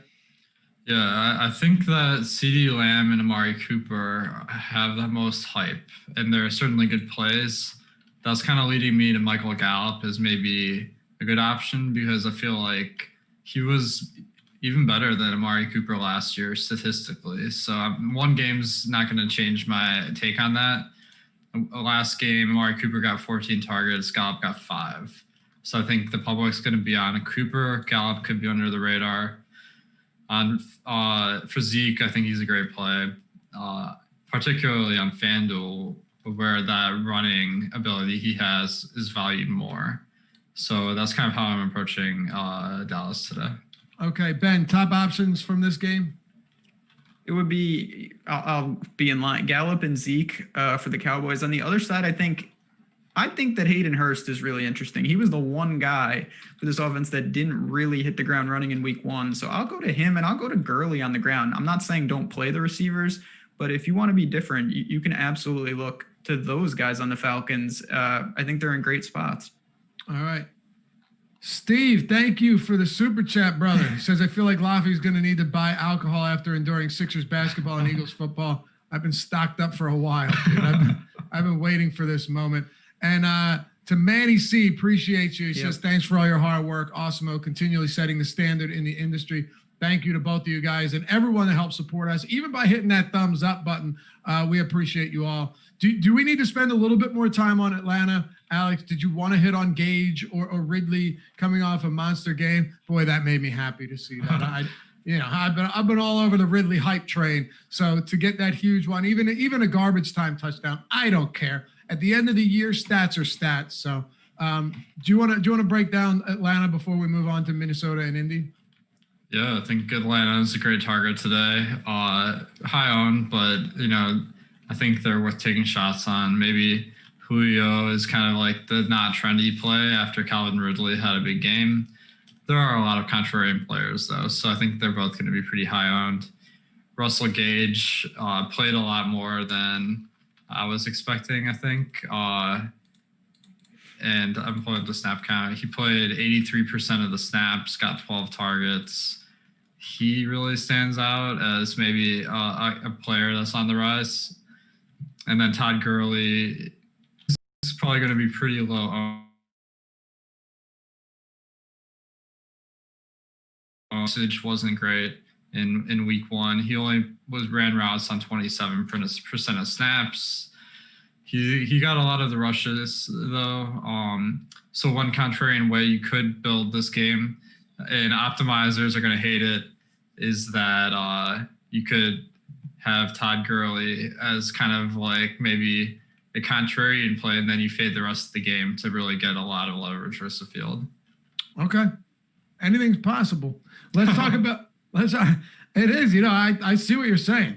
There's no doubt about it that's probably not the likely solution, but you've won a lot of money by being different. So I've said it before, I'll say it again. I'm always willing to listen. Let's keep it going though. We got 5 games to get to. In this one, Minnesota and Indy, Ben, I have quite a bit of interest in, and it's not just the whole Jonathan Taylor hype, which look, the guy had more yards after the catch than any running back in the league last week. He did some good things. 144 receiving yards for running backs too on this team between Hines, Mack, and Taylor. So they were utilized a lot as pass catchers out of the backfield. I would anticipate a lot of opportunity for Taylor today, even though Hines still gets some work. But if he's going to be really chalky, and he currently is, nobody else getting projected for more than 30% ownership at any position, only Jonathan Taylor. If that is the case, and I still like him, I mean, I think this Minnesota defense is highly suspect. I was really hoping that the ownership for Indy outside of Taylor wouldn't be that high, but Campbell and T.Y. Hilton, they're also getting a lot of ownership. So here's to everybody once again hanging their hats on Phillip Rivers being able to come through. And it's a scary sight to behold, because the guy will throw for a ton of yards but can't punch the ball in the end zone. Maybe he can today. One can hope.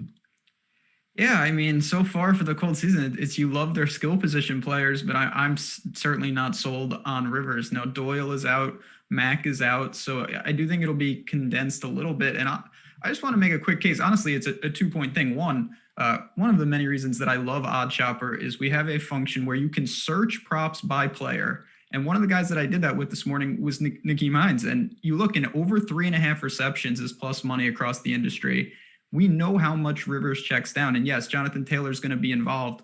But I actually think Hines, who had 8 targets last week, is live to see a similar workload. So that was something that caught my eye. I actually think you can look to him at 5,300 as a straight pivot. I don't think it's a guarantee that Taylor has just massive workload here. So I like these guys. I certainly don't want to tie them together with Rivers. It is a good matchup with the Vikings. I'm going to kind of pick and choose my spots and mix and match with these Colts skill set players. Cortland Sutton, by the way, is active for the Denver Broncos if anyone needs to make adjustments there. Alex, a lot of ownership going to Jonathan Taylor, Campbell, and even T.Y. Hilton. I think we all understand why. But Minnesota just looked really bad defensively, and they've lost a lot in that secondary. It could come back to hurt them. They've even lost a decent amount on that defensive line. Yeah, I think Indianapolis is one of the most interesting teams this week. The matchup versus Minnesota, as you mentioned, their defense is kind of banged up, not as good as we remember. So I think that pretty much anyone on the Colts is a good play this week.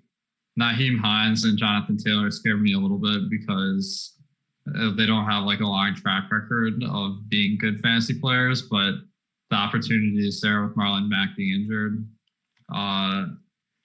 I think one way it could go wrong is if Jonathan Taylor is not pass protecting well or something like that. Maybe he gets less work than we're expecting and Jordan Wilkins gets in the game more. But I still think Taylor and Hines are good plays at the price. I'm more interested in going to T.Y. Hilton here because the narrative I've been hearing is that Paris Campbell is the number one wide receiver now.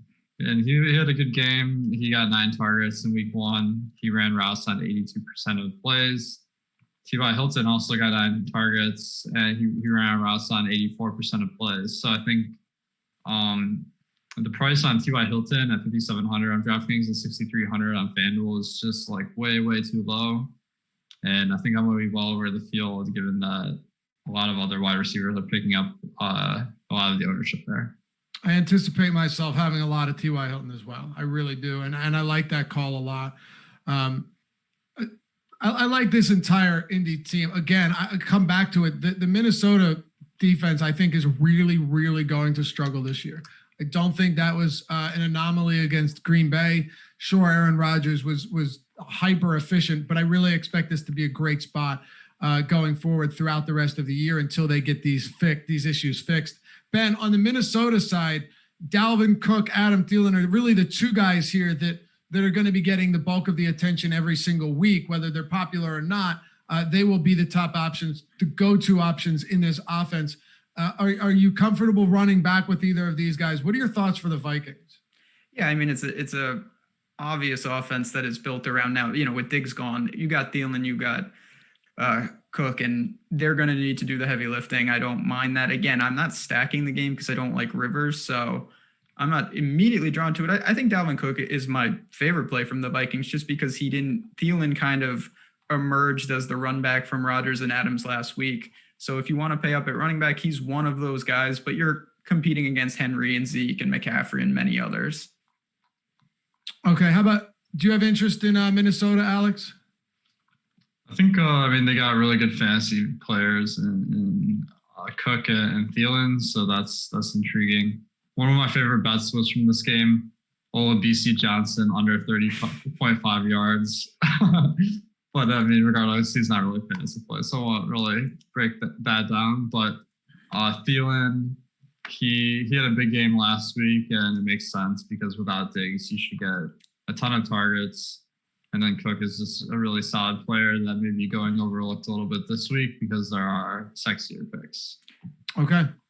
I also just real quick want to appreciate the super chat, Love. I don't know if you're looking at chat. Our old friend Laz Gets Fit made an appearance. Laz Gets Fit. So good luck to him today. Maybe the defense against the quarterback will reign supreme once again. Appreciate you a lot, Laz. $20 super chat. Didn't say anything, but Laz is a legend. In the DFS, in the Awesemo strategy show and live stream space. A lot of people watching right now absolutely know what I'm talking about. When we were analyzing on a Monday show lineups, we came across Laz's. I don't have time to get into it because we're running out of time, but I will post that show again at some point because it's a great throwback. Ben actually found it a couple months ago and was like, hey, I'm watching the show again because it was the greatest thing ever. And it was just a ton of fun breaking it down. And Laz did some crazy stuff with his lineups and cashed in on like $400,000 that day. And then the week before too. All right, Ben, we got to keep it moving a little bit here. Injury show coming up next, but we've gotten to most of the good games. So Miami and Buffalo, I'll throw my one piece in and it's all you. I am worried that missing 2 starting linebackers for Buffalo could really damage them. Talked about it on the contrary yesterday. Mike Gesicki. Yes, I could see myself getting to Mike Gesicki. The linebacker, he's an athletic, talented tight end that can do a lot as a pass catcher. This is actually one spot that I will probably be getting to especially do we have news on Parker? I don't know if we do, but if he is out, then I like him even more. But yeah, Mike Gesicki is the one option from this game, or specifically from Miami, that I'll be getting to. I don't have much to say either. I'll say this. I think this is kind of a sneaky trap game for the Bills coming off game against the Jets. If Josh Allen turns the ball over, I think they could get clipped here and lose this game, which would be a bad loss for them. You can go to Miami defense because Josh Allen makes some crazy plays. They're dirt cheap. I don't have much to say, though. It's not a game I'm targeting heavily. You mentioned Gesicki, sure. One of the many tight ends that you can consider. Steve Finkelstein, yo, Laz, chill with taking my top donation spot. Also, who's betting the house on Mo Alley Cox? I'm all in. $20 super chat. Thanks, Appreciate it. Steve and I worked together for a while back in the Fantasy Insider days. Good guy. We even went to the Eagles game and watched Jameson Winston throw 5 touchdowns against us for a rookie record. Oh, what a brutal day that was. Alex, what are we doing with Miami Buffalo? I kind of like Buffalo as a sneaky stack. It's hard to imagine Josh Allen being low owned because he's like kind of last year he was like the favorite of fantasy players because he has that rushing upside and he slings the ball downfield. So now that he has Stephon Diggs, that makes it even more exciting. And John Brown, they're both really expensive, so it's hard to get on the stack. But I think with low ownership, that could be a sneaky one that could win someone $1 million. So I think that's pretty intriguing. Miami, they have interesting talent with Gesicki, and one guy I'm looking at is Preston Williams. He played a lot last week, which was encouraging because he had that season-ending injury last season.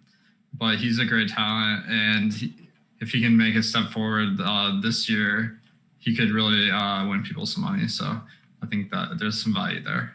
Okay. Last week, the only 2 of 3 receivers to run 50-plus routes, amazingly, were both on the Bills, Ben. That's pretty crazy when you think about it. In the whole league, 2 of the 3 guys to run 50-plus routes were John Brown and Stephon Diggs, and Josh Allen had his first 300-yard game ever. So if you're looking at that stuff and say, well, wait, were they playing from behind? No, they weren't. They were playing with the lead and still did that.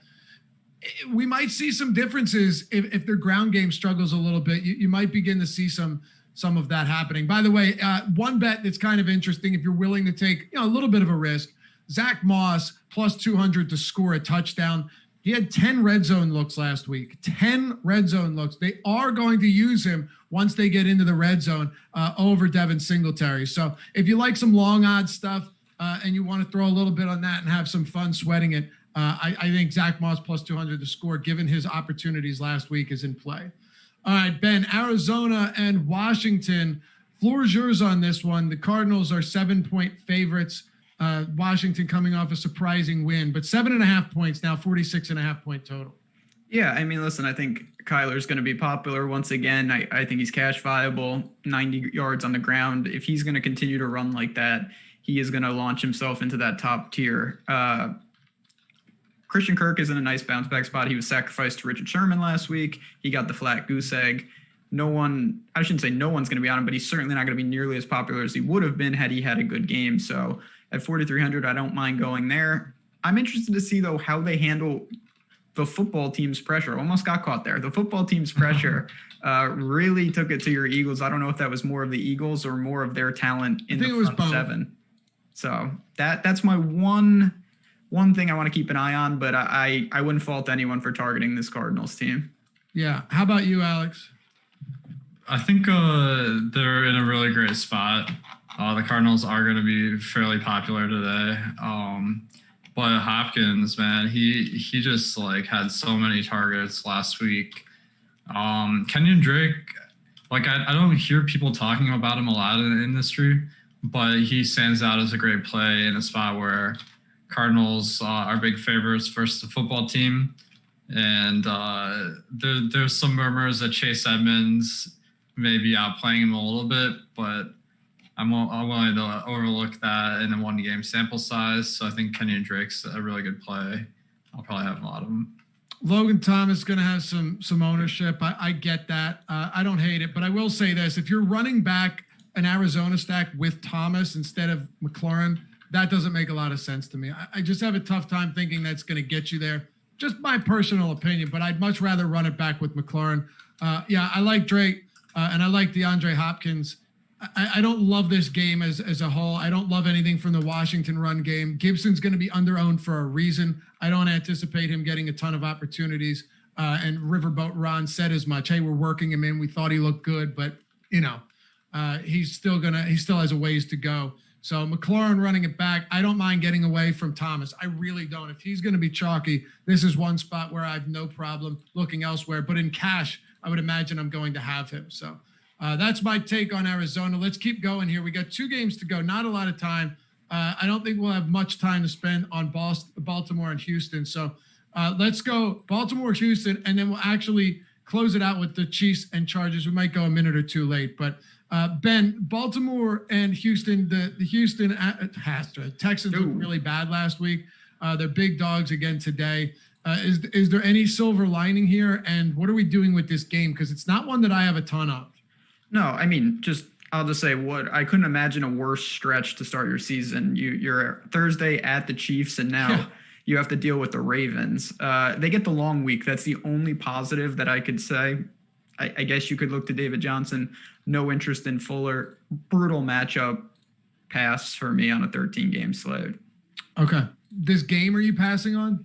I mean, listen, Lamar is kind of like Christian McCaffrey for me. If you can get to him, he's fantastic. You can pair him with Andrews. I prefer to pair him with Hollywood Brown today. I just think that it makes more sense the way that the slate is constructed. So I will try to force in some Lamar, particularly on FanDuel. I think he's a much better play over there. But either way, he's always in play with the ability to run. All right, Alex, Houston, Baltimore. Then we'll wrap this up with Kansas City Chargers. Pass it over to the injury report. Houston, as much as I like them this season, I agree with you guys. It's a tough matchup. The thing about Baltimore I really don't like is that their effectiveness in the run game leads them to dominate the number of plays just because they can sustain drives that are really long, just fewer drives in the game. So I think that is always something that scares me off Houston or off their opponents. That being said, David Johnson's intriguing because with Duke Johnson out, he's being backed up by CJ Prosise.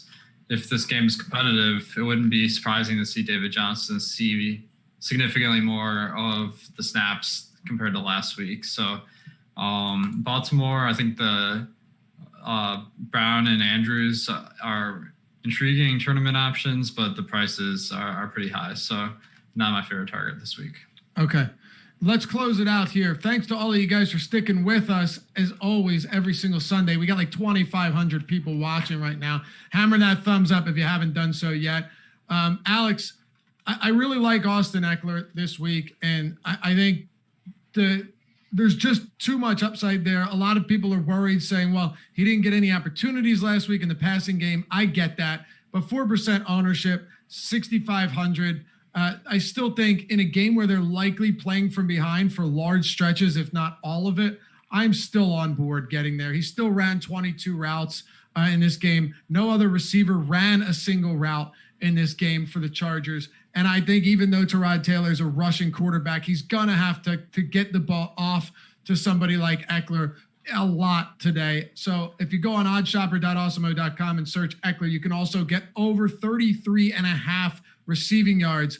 I like that as well. PointsBet actually has it at 31.5 if you've tried that out. That's just too low. Go ahead. I like targeting the Chargers a decent amount here. They're one of the low-owned stacks in my top stacks that I think has potential. 1.6% ownership on Tyrod, 2.8% chance of being the top stack. The fact that he can add some points on the ground helps that. And then, as you mentioned, everyone's selling off Eckler already after drafting him in like the second round. So I think he still has a lot of potential. People are overreacting a little bit to not seeing many targets week one. I'm willing to take some shots there. All right, Ben. Yeah, I like this game a lot. I think that Tyreek Hill is one of the really interesting pivots off Adams. Clearly, he doesn't get there more than Adams, but when he does, he has slate-breaking upside. Easy run back. I like Eckler. I like Mike Williams. I think you can make a case for this game to be the game that overtakes Atlanta and Dallas as a big-time shootout. So if you can have the money to pay up here, I say do it. All right, so let's do this. your top options from this game, Ben. I've already said I like Eckler. It's hard for me to get to Tyreek Hill because there's so many good wide receivers there, but he can absolutely break a slate, and we know that. Clyde Edwards-Helaire going overlooked. So I feel like, yes, Kansas City has a bunch of players that probably should get at least some tournament attention because of how on their own they're going and how talented this offense is. But Eckler's my favorite player, and I think Keenan Allen could step up in a relatively big way after a disappointing start to the season. Ben, your top plays, Alex, yours, and then we'll close this one out. Eckler for the Chargers. It is Tyreek Hill simply because everybody is in agreement, including me, that it's really hard to get him in the lineups. And when that's the case, that's the best time to target him. Okay, for sure. Alex? I agree with Ben. I think that Tyreek Hill's interesting. I kind of like the Chiefs as a contrarian spend-up stack because it seems like not many people are building lineups that way. We have Mahomes projected for 2.6% ownership just because Dak, Ryan, Kyler Murray are all better plays at their price. So I think that this could be a sneaky game stack. Okay. Yeah, absolutely. I'm loving it. That'll do it for us. Guys, thanks as always for hanging out. We'll see you back here next week on the Deeper Dive presented by No House Advantage. Stick around. Matt Gajewski, Terry McBride coming up next. It is the injury report followed by Live Before Lock. Nowhere to go but right here all the way up until lock. It's Awesemo.com's Deeper Dive. Thanks for watching.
What's happening, everybody?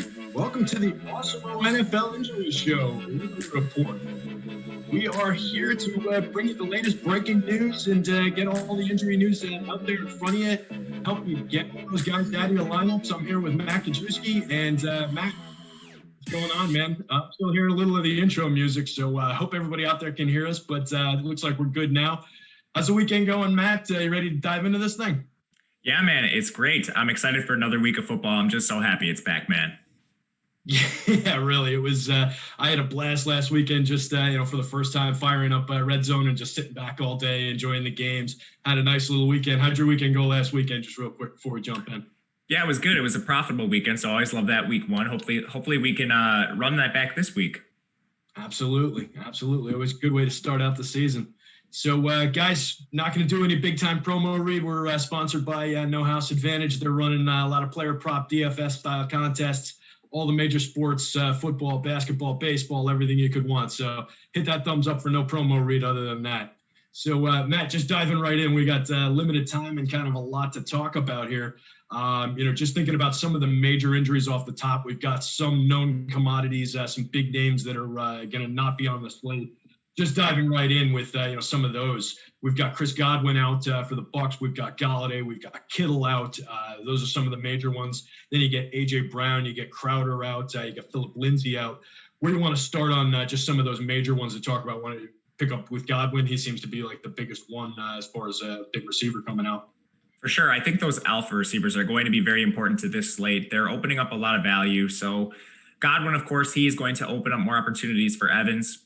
He's a smash play against that Carolina secondary that actually just had to sign Tremaine Brown. They were in such desperate shape last week. For Galladay, we saw Quintez Cephas, 10 targets. George Kittle, he's out. I guess Mohamed Sanu is playing today. I don't know at what capacity, but Brandon Ayuk also makes his debut. That's kind of an unsettled situation. A.J. Brown, we'll see Corey Davis run as the number one. And you could look to Brashad Perriman in place of Jamison Crowder if you want to get a little risky. Yeah, the popular Rashad Perriman, I think. And then they're going to be working Chris Hogan in there, I saw. And, it's going to be an interesting spot with that Jets passing offense for sure. On the Godwin side, do you think that opens up a significant opportunity for Ronald Jones as far as the running game? I know Alex was talking about that a little bit before we hopped on the air. Yeah, they're dealing with a lot of injuries on the Carolina defense. They won't have K'Wan Short today, who is their heart and soul of that run defense. He's a big run stuffer up front. So for Ronald Jones, I'm a little bit worried about his touches. The signing of Leonard Fournette, obviously, he needs a little bit of time to acclimate with that program. I think he'll squeeze Ronald Jones for touches someday. I don't think it's today. Ronald Jones with the 19 touches last week. That was fantastic. Also active in the pass game with 3 targets. So, yeah, I think Ronald Jones is a fairly nice play down there. He's very affordable, too. Yeah, absolutely. Help you save some money. And, that's a interesting little play there. And I agree. I think he could, definitely see some quality volume there. And Lenny Fournette still doesn't really worry me either. So, yeah, I'm with you on that one. Jumping in, I think probably best to go just kind of dive in and go game by game. We got about 20 minutes before we're off already. So, guys, hit that thumbs up. We're hustling out there for you. Jumping into one of the bigger games of the slate, the Lions at the Packers, 49.5 total, nice big meaty total here. We talked about Galladay being out, some of the other injuries, a little bit on the offensive line for the Lions. Joe Dahl, potential impact for the offensive line. We've got Trufant out in the backfield, in the defensive backfield, as well as Okudah, so potentially some Packers on the other side, bump to the passing game there. Anything really that you want to talk about within the Lions other than the things we've mentioned? Yeah, this Lions secondary is one of the most banged up secondaries in the entire NFL. You mentioned Trufant's out. They put Justin Coleman on injured reserve. CJ Moore was questionable coming into this game. Gerald Roberts was questionable into this game. Still waiting on their status. Even if they play, they could be limited. That was a hamstring and a calf for them, respectively. They're getting back Okudah, but he is coming off a hamstring himself. So, hamstring's a little tricky. Re-aggravation possible. I think it's a smash spot for Devontae Adams if you needed any more reason to play Devontae Adams. Yeah, he's going to be that's a giant spot for him with the target share that he's going to be getting. And then does it do anything for you on the secondary guys on that offense as far as the passing game goes, the Lazards of the world, somebody like that? I'd look to Lazard over MVS just because he was in on a larger portion of the Green Bay routes. I know MVS had the big game. MVS also had the drops, but I think if you want to look to the Packers side, they're a little banged up on the offensive line. Lane Taylor went to injured reserve. They have Billy Turner, Lucas Patrick questionable. I don't think that'll be a big deal if you look at, pressure rates from the Lions. It's one of the biggest discrepancies between the Lions defensive line and the Packers offensive line. So I think they'll be fine either way. Aaron Jones will be contrarian if you want to play that route. Yeah, makes sense. And Jones is a guy I like to get to a fair amount, a lot of talent there. And when he's not that popular, it's definitely an interesting play. Moving on, Niners at the Jets. Niners big favorite, 42 total in this game. George Kittle, we know big hit there on the tight end. He's going to be out. You mentioned Ajax coming back. He was full practice. Should make a little bit of an impact. Got D Ford is out on the defensive line. Any impact there for the Jets? Anything else you're seeing on the Niners side? Luckily, the Niners are drawing the Jets for this game because they are very banged up. They get back their center, Ben Garland, so that's going to be nice for their run game. I think you can lean into Raheem Mostert maybe. I mean, you're not playing him in DFS, but like Tevin Coleman and Jerick McKinnon, they're all going to mix in. They should all have success against a terrible New York Jets defense, which is quietly missing a lot of guys. They don't have Blake Cashman anymore. Avery Williamson is questionable for this game. So it's a smash spot for the run game. I can't really say how I think, Jordan Reed, I'm not sure how much he's going to play, what his role is going to be. So I think the pass game is a huge, huge question mark for San Francisco. I'd lean on the run. Yeah, that makes sense. Any love for Ayuk as far as just a guy who was kind of a name, sleeper name coming into some drafts and things like that? You think he's pops today, or you think the injury just kind of still limits him? In situations like this, coming off a hamstring, especially as a rookie who didn't have as much time as maybe the team would like to acclimate to the offense, generally I'd say, what's his role going to be? Like 50% of the snaps, but who else are they going to play? Right, true. So we should at least see him out on the field. So, yeah, there's potential for some target share there for sure. Going over to the Jets side, we hit on the big out with Jamison Crowder being out and what it does to the pass game there. I mentioned Chris Hogan, probably a bump to Herndon at the tight end. He's going to be pretty popular, I think. And then the other big out for them is Lev Bell with the hamstring. He's going to be out. Frank Gore named the nominal starter. We've got LaMichael Perrine, I think, is going to be on the field. Josh Adams was brought up from the practice squad. They've got Kalen Ballage in that offense now. Any idea where the ball's going? Any idea of anybody that you want from that backfield? The backfield, absolutely not. It'll be a timeshare, and you're talking about the team with one of the lowest totals on the entire slate. So I don't think you want any interest in the Jets. If you play one guy, I think you'd pick Perriman in place of Jamison Crowder. San Francisco, of course, you mentioned Dee Ford out. They also put Richard Sherman on injured reserve, and their corners behind him were already kind of unsettled. So I don't know. Extra looks probably for Perriman, but at the same time, what is his touchdown expectation? I would assume it's very, very low. Yeah, kind of a guy we've always seen kind of has to break one to really score and get one of the super long TDs, use his speed and everything. So cool. Moving on, Rams at the Eagles. We've got a pretty close spread on this one, 45.5 total, 1.5 point spread favorite for the Eagles. So looking at the Rams, they look like they've got a relatively clean bill of health from what I saw. I just really saw Gerald Everett was, their tight end. Full practice, was a little bit dinged up, but should go. Andre Whitworth tackle, full practice. Didn't really see anything significant. I might have missed something. Anything significant for the Rams? No, the Rams are fairly healthy. It's more or less on the Eagles side, I think. Yeah, so we see Miles Sanders, of course, coming back, says he's 100% ready to go, full practices and everything. We saw Boston Scott kind of go pop last week. And then they've got Lane Johnson, the right tackle, full practice Friday, supposed to go. Should really help solidify that offensive line that really struggled. And then Jason Peters had a limited practice, not sure what his status is coming in. And then they've got Deshaun Jackson, full practice. Alshon Jeffrey, of course, is going to be out. Anything else with that, or what do you think the offensive line, the impact is there? I guess that's the real story, the O-line and the running game. Getting Lane Johnson back will be a help. I don't think it could be any worse than last week. That matchup was so tough against Washington, and now just getting Lane Johnson back should be a boon to the offense. I'm guessing he's a stud player. So, yeah, for sure. And anything you can do to just solidify an offensive line and get some experience and some talent in there would help. And we definitely saw them struggle without him last week. So looking over to then moving on, that was an easy one. Jags at Tennessee, 7.5 point spread in favor of the Titans, 44 total. Jags also look kind of clean as far as their health. Tyler Eifert was a little dinged up at tight end, but should be a full go. DJ Hayden, cornerback, full practice. So nothing really on that side on the Jags. Anything you're seeing for them, or is it more on the Titans side? The Jags are healthy for the most part, so it's mostly on the Titans. Yep. And we talked about A.J. Brown being out. He's got a bone bruise in his knee, so impact to the passing game. We saw Corey Davis get some Corey Davis looks last week. We all know the roller coaster that is playing him. So do you expect that he was a little bit limited in practice with his hamstring too? Do you think that's going to limit him in the game at all, or do you expect him to be pretty much full speed here?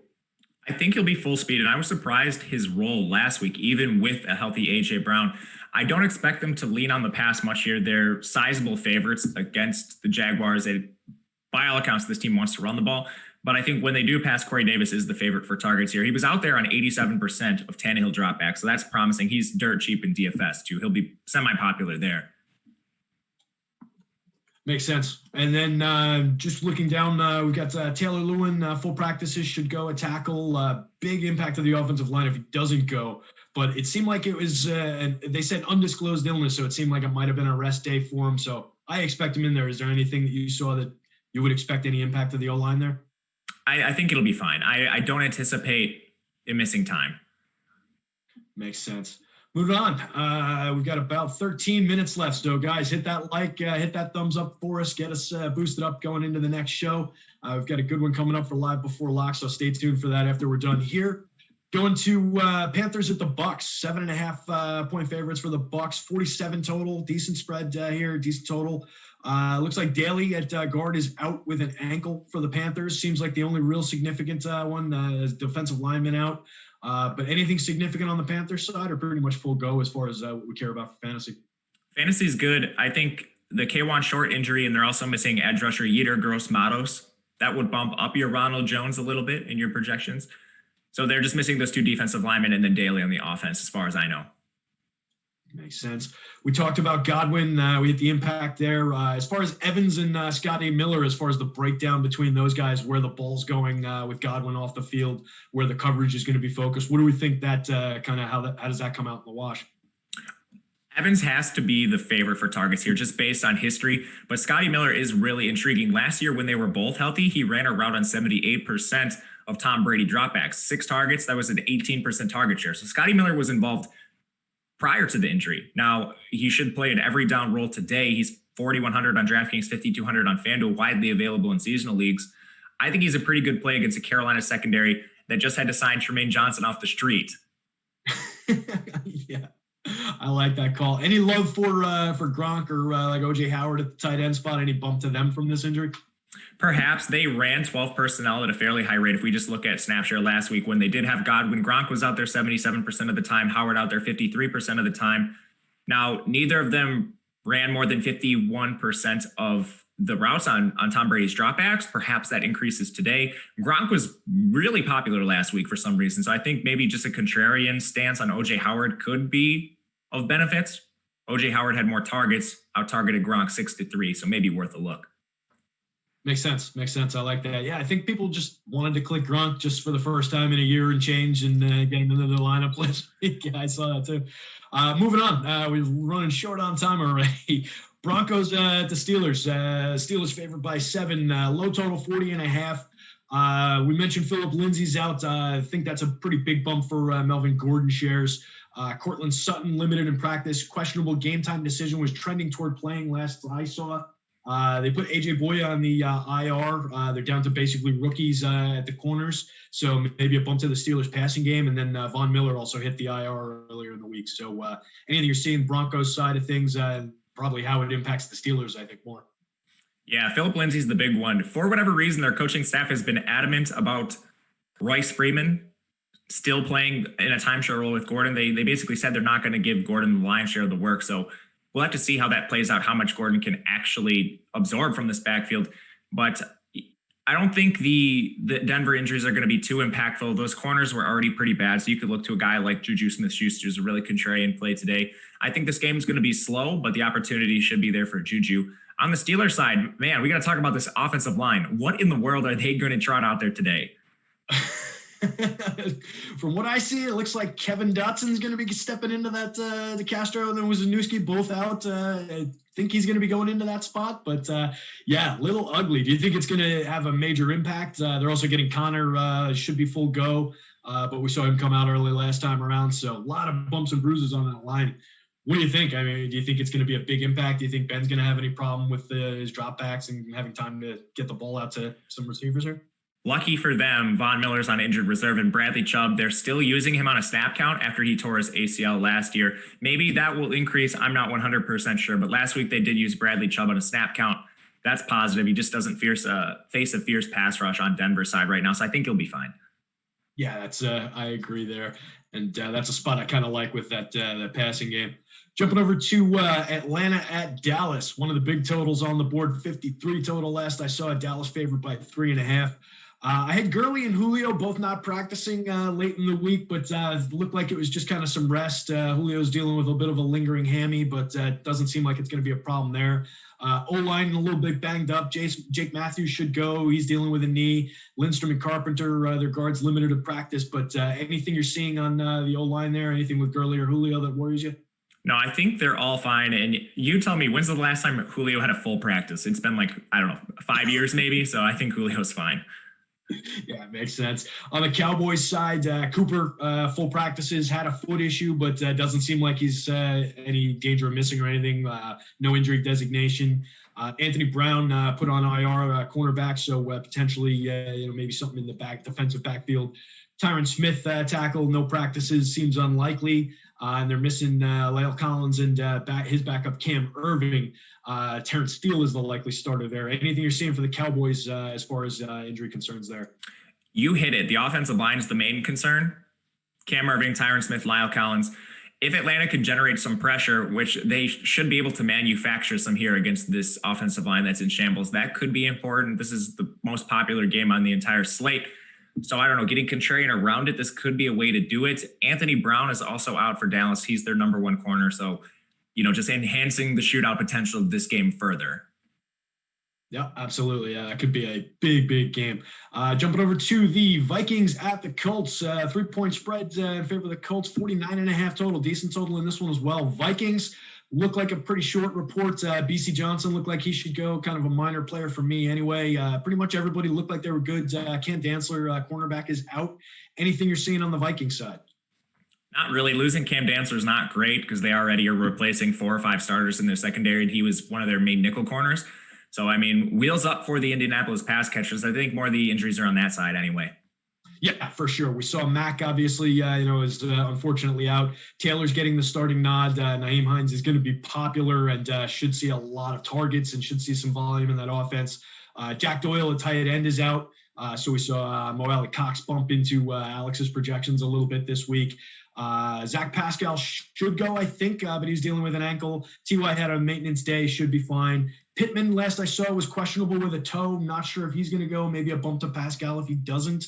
And then Anthony Costanzo on the offensive line was questionable last I saw. What are your thoughts on the Colts? I think you hit it all. The biggest one for me would be Michael Pittman and Zach Pascal. They were kind of splitting time anyway, but Schefter reported last night that Pittman's unlikely to go. We're still waiting on final word there. That should elevate Pascal to a near every down role, particularly with Doyle out. I think they'll run a lot of 11 personnel, so we should see 3 wide receivers on the field, bump up some targets for T.Y. and Paris Campbell. And Mo Alley Cox, he becomes a dart throw. He was actually running a route on about 30% of Phillip Rivers' dropbacks last week anyway, so he was already quietly a little bit involved there. 2 targets as well. Yeah, sneaky little spot. I like Cox this week.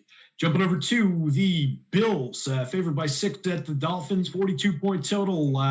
Bills are a team I like this week. I'm getting a little bit of the QB and some of the stacks there. So looks like Tremaine Edmonds, linebacker, is going to be out. Matt Milano also out, another linebacker. Any impact to the Miami running game? I can't believe I even asked that question. I don't know if the Miami is going to be running too much in this game with Buffalo coming in as a sizable favorite. Perhaps this influences a guy like, I don't know, maybe Jasicki, a tight end who runs more against safeties and linebackers. Maybe you could bump him up. They already have Josh Norman on injured reserve, so they're a little bit banged up, but I still think they hold a pretty sizable advantage. They also have backup Delshon Phillips out, who's another linebacker. They're going to start A.J. Klein and Tyler Matakevich in those spots. Maybe you see them run more, 3 safeties, things like that. Makes sense. Yeah, and I like that Gesicki call. I think that could be another sneaky little tight end spot. Dolphins side, big one we didn't really touch on, Devontae Parker. Do we have any status update on him? Last I saw, still kind of game time decision. Could be a big impact to that passing game as far as who gets those shares if he's out or if he's limited. Yeah, I think he's tentatively expected to go, but still a game time call here. He's actually one of the few players we'll have to wait, and this should be rolling in as we're talking to figure out his status. Yeah, we should see that pop up. Potentially increase shares for Jakeem Grant, but he was also limited in practice. Should be a full go. But that's a very interesting situation. I would expect Preston Williams would see more of the target shares if he's out or if he's limited. Just a couple more guys a little banged up in their defensive backfield as well. Any impact to the Bills passing game from that for you? No, I think all of those guys are expected to play. Some of them were coming off, severe injuries last year, so I think they're more maintenance days than anything else. Makes sense. 2 to go. Guys, hit that thumbs up out there. We got 4 minutes. We're going to bang out these last 2 games. We got the football team at the Arizona Cardinals. Cards favored by 7, 47-point total.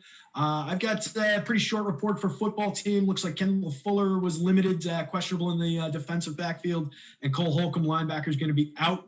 On the card side, we'll just fire through these. Max Williams, tight end, out, kind of minimal impact from me. Dan Arnold, a little bit of a bump. Larry Fitz, just old man maintenance in practice. Don't see anything else significant. Kyle Fitz was questionable with a wrist. Mason Cole, the center, is out with a hammy. Anything significant on either side for you? Just the offensive line injuries. Josh Jones was questionable. He missed last week. He might be banged up still. We already know Mason Cole's out. That Washington football team has a fierce pass rush. Kyler sometimes does have a propensity to take some sacks, and we saw this team generate a lot of them last week. So that's really the only thing I think that will impact this game as far as injuries go. Makes sense. And jumping to our last game, we've got Baltimore Ravens favored over the Houston Texans, 49 total. I think this is going to be another popular spot. Couple of dynamic QBs that people like to go to with some good skill players. So Justice Hill back for the Ravens, maybe a little impact, but it's already a timeshare with Ingram and Dobbins in the backfield there. So not really sure where the ball goes there. Jimmy Smith at the corner was limited in practice, questionable tag. And then they've got some injuries on the defensive line. Calais Campbell, Justin, I can't pronounce his last name. Brandon Williams at the tackles. So any impact on the Ravens defensive line there? I don't think so. Matt Abuike didn't play last week either, and he's just a depth player. But I'm looking at these injuries rolling in. The Colts surprisingly scratched their starting corner, Rock Ya-Sin. That could be a bump for some Minnesota pass catchers if you think Indy gets up. And that game has a good total, so maybe we see some run back spots. But starting cornerback, not quarter. Corner, Rock Ya-Sin is out today. Looks like an illness. Okay, good spot. And then on the Texans side, I think we've got pretty much full go. Looks like Fuller's going to be in. Cook should be in, despite being a little banged up. Duke Johnson was limited, but and unlikely to go, actually, according to this note. So maybe take Duke out of anything you were planning on doing with him. Don't think he was all that important to the slate here. Anything else on the Texans side? Duke is important more so because he bumps David Johnson's projections. If you look at Alex's projections just straight up, David Johnson comes in surprisingly high from what I was expecting. Yeah. Alex was high on David Johnson coming into this season. If you looked at his season-long rankings and everything, Alex's model really liked DJ here. So, I was a buyer on the DJ Renaissance here. Let's hope it happens. And, I think that's an important call there as well. So I think we hit all the games out there, and we're coming right into noon. So I think we hit it pretty much on the mark. Guys, hit that thumbs up out there. I don't know if we got any super chats because I'm not watching. Don't know if we have any questions, but get these guys in and out of your lineups, boys. And I hope everybody out there has a pretty good day. I'm just kind of talking through the don't know before there's the music. All right. Good stuff, man. Good show.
There we go. NFL live before lock.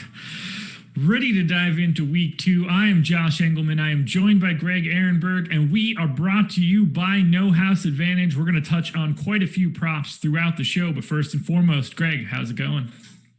Pretty good. Just uploading the what I hope is the final lineup of mine, the final lineup CSVs. But who knows? In case some kinds of crazy news comes out while we're doing the show. Hopefully, it's not the case. Usually, it isn't for football. Yeah, I'm not. Late scratches, generally speaking, not something we see.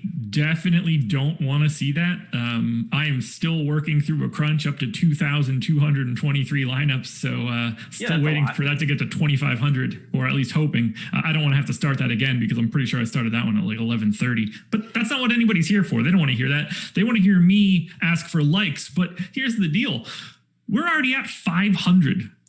I feel like I don't want to say that my job is done because I'm going to ask you guys every 15 minutes until we're out of here, but can we get a couple thumbs up for the two of us? I think Greg and I deserve it. Preemptive thumbs up would be great right now. Yeah, a thumbs up for Boston Scott last week. How about that? Yeah, I know exactly where I put my thumb on that one, and it's not up. Well, it's up somewhere. Let's dive into this slate. We're going to start on the quarterback side of it all, and I think we need to start in the most fun spot we can. Tom Brady coming off a loss. 288.5 passing yards is the player prop at No House Advantage. 1.5 TDs. Do you have any interest in Tom Brady this week?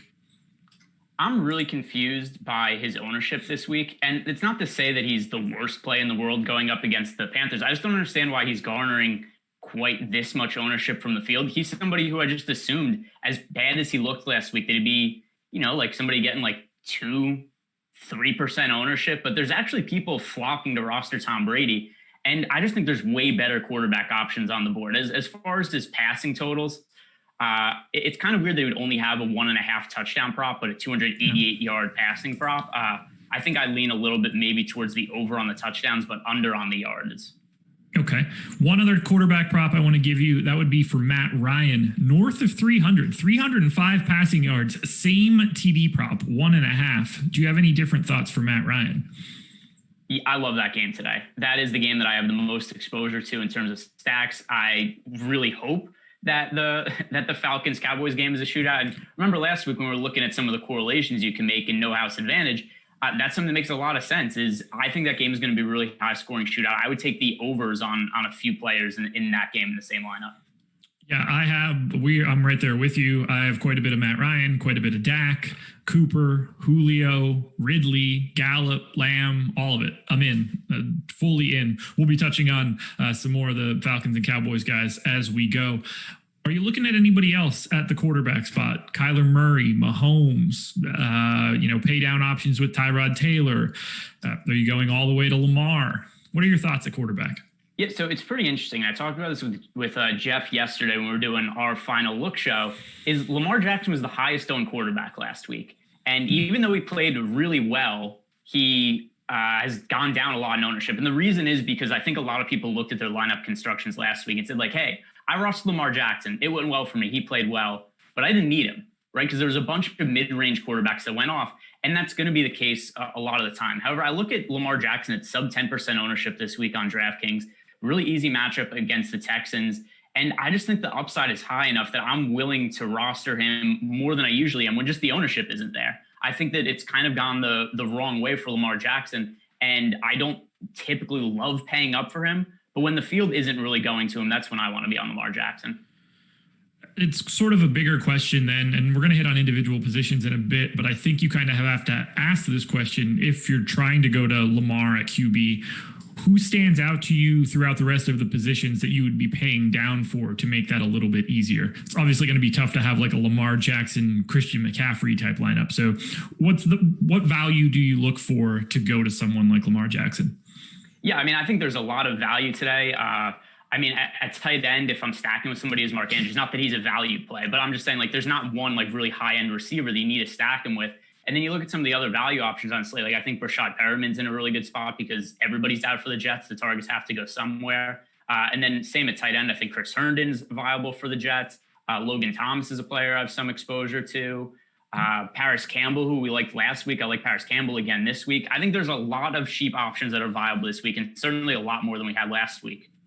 You're naming a lot of guys that I have exposure to, so I'm pretty happy about it. But I do need to point this out. Kane Smith, Super Chat. Josh, how do you feel about cursing both George Kittle and Boston Scott last week? I mean, I don't feel great. My bankroll didn't feel great doing it. And we're off to a fantastic start in 2020, very similar to 2019. I was hoping that since 2020 has been such a terrible year for everybody, that I would be the inverse and just be nailing this. Turns out 0 for 1. In theory, 0 for 2 in week 1. So sorry to you guys about Boston Scott and George Kittle. We'll give you 100 yards and a touchdown pick coming in a little bit. I got to figure out who I want to take that will ruin the most lineups for everyone. So we'll see where we end up. Anybody else you want to touch on at quarterback before we head on to the running back side? I think we've talked about Kyler Murray because either him or Dak Prescott are going to be the most used quarterbacks in cash games this week. Both of them are going to be chalky. I think both of them are viable. I have them in lineups. Just at what their projected ownership is, I'm a little bit under the field on both of them. And that's not to say that I think they're bad plays. It's just the way I usually go about quarterback and the way I build my lineups and how I build stacks. I'm never like 20% exposed to any individual quarterback. And just with that being the case, it's hard for me to be overweight to guys that are projected to be, just under 20% ownership. So I have both of them, not quite as much as the field. I'm interested to hear if you have a take on Mitch Trubisky, who is not in my player pool this week. We were both on him in a big way last week. He came through, and I feel like we totally lucked out. I don't think he had any business getting the fantasy totals he did. I stacked him out with Anthony Miller. It was a bad play that worked out. I was ready to take the L on it, and then all of a sudden he throws, 3 touchdowns in the final closing part of the game to all of a sudden hit value. But he didn't do what I expected him to do. I was looking to him as going, hey, maybe this is going to be the year that he goes back to all the rushing upside, and it just didn't happen. Plus matchup against the Giants, I can't go there again because I feel like we lucked out last week. How do you feel about Trubisky? I don't have him this week. I do feel like we luck boxed him last week. Watching that game and like watching Red Zone and seeing him pop up, I was like, oh, nice, because I desperately need this. Ultimately, it didn't make a difference whether he did it or not. I took a beating one way or the other. However, this is not going to be the week for me. So I assume now that we're not on him, he's going to be ultra efficient, 4 TDs, make 2 running TDs. He's going to put up like 50 fantasy points now that we're not there. But I mean, here's the thing. He was great from a fantasy standpoint last week. It was just the reason I was high on him coming into the year and going forward is I just had this feeling of like, all right, 2 years ago, Mitch Trubisky rushed a lot. I couldn't figure out why he didn't run the ball last year, but I thought there was a chance like maybe he gets back to running this year. And it's not that he had no rushing yards. He had over 20 rushing yards. It was only 3 attempts, though. It is a plus matchup against the Giants. He was my highest owned quarterback last week, and I have 2% of him this week. So I don't have a single share this week, and same story, most exposed quarterback last week. I think it's just playing out a little bit differently. I love so many different wide receivers that don't really have a tie to him or that game that he just naturally doesn't show up then. Yeah, that's fair. All right, let's switch over to the running back side of this. We'll start with 2 props from No House Advantage. First one's got to be the main man, Christian McCaffrey, 10K again this week. 71.5 rushing yards, 45.5 receiving yards are the 2 props. I like the receiving yards prop a little bit more than I like the rushing yards prop for this week. How do you feel about McCaffrey's props? Yeah, so last year the Tampa Bay Buccaneers were first overall in a run defense DVOA. They're a very tough run defense. For Christian McCaffrey, from a fantasy standpoint, the reason it doesn't necessarily kill him is, like you said, the passing upside. And what we saw happen last week with Kamara, where it's just like, hey, if we can't run against these guys, we have a running back we just throw the pass, we could just throw the ball to, and the passing game on little short routes, little screen plays, and that kind of serves as the running game without it actually being a running play. And in some ways, it's actually advantageous for DFS. So I do think there's a pretty good chance actually McCaffrey ends up with more receiving yards than rushing yards this game. So I definitely think that the over on the rushing yards makes sense. We're definitely on the same page there. The next one should be pretty fun. What do you think of 69.5 rushing yards or 4.5 receptions? But 69.5 rushing yards is the key piece for Saquon Barkley. All right, so didn't quite get to 69.5 last week. No, he didn't get to. FanDuel ran a special prop type bet where they've been doing, all these sports books and doing these free bet giveaways where it's like, hey, Kansas City Chiefs plus 101 points, this team plus 35 points. And FanDuel did the same thing for Monday Night Football. They did Barkley over 9.5 rushing yards, and they boosted the odds to even on over 9.5. Not only did Barkley not get there, he was at -6 rushing yards, or I remember correctly, at halftime, finished with 6 rushing yards.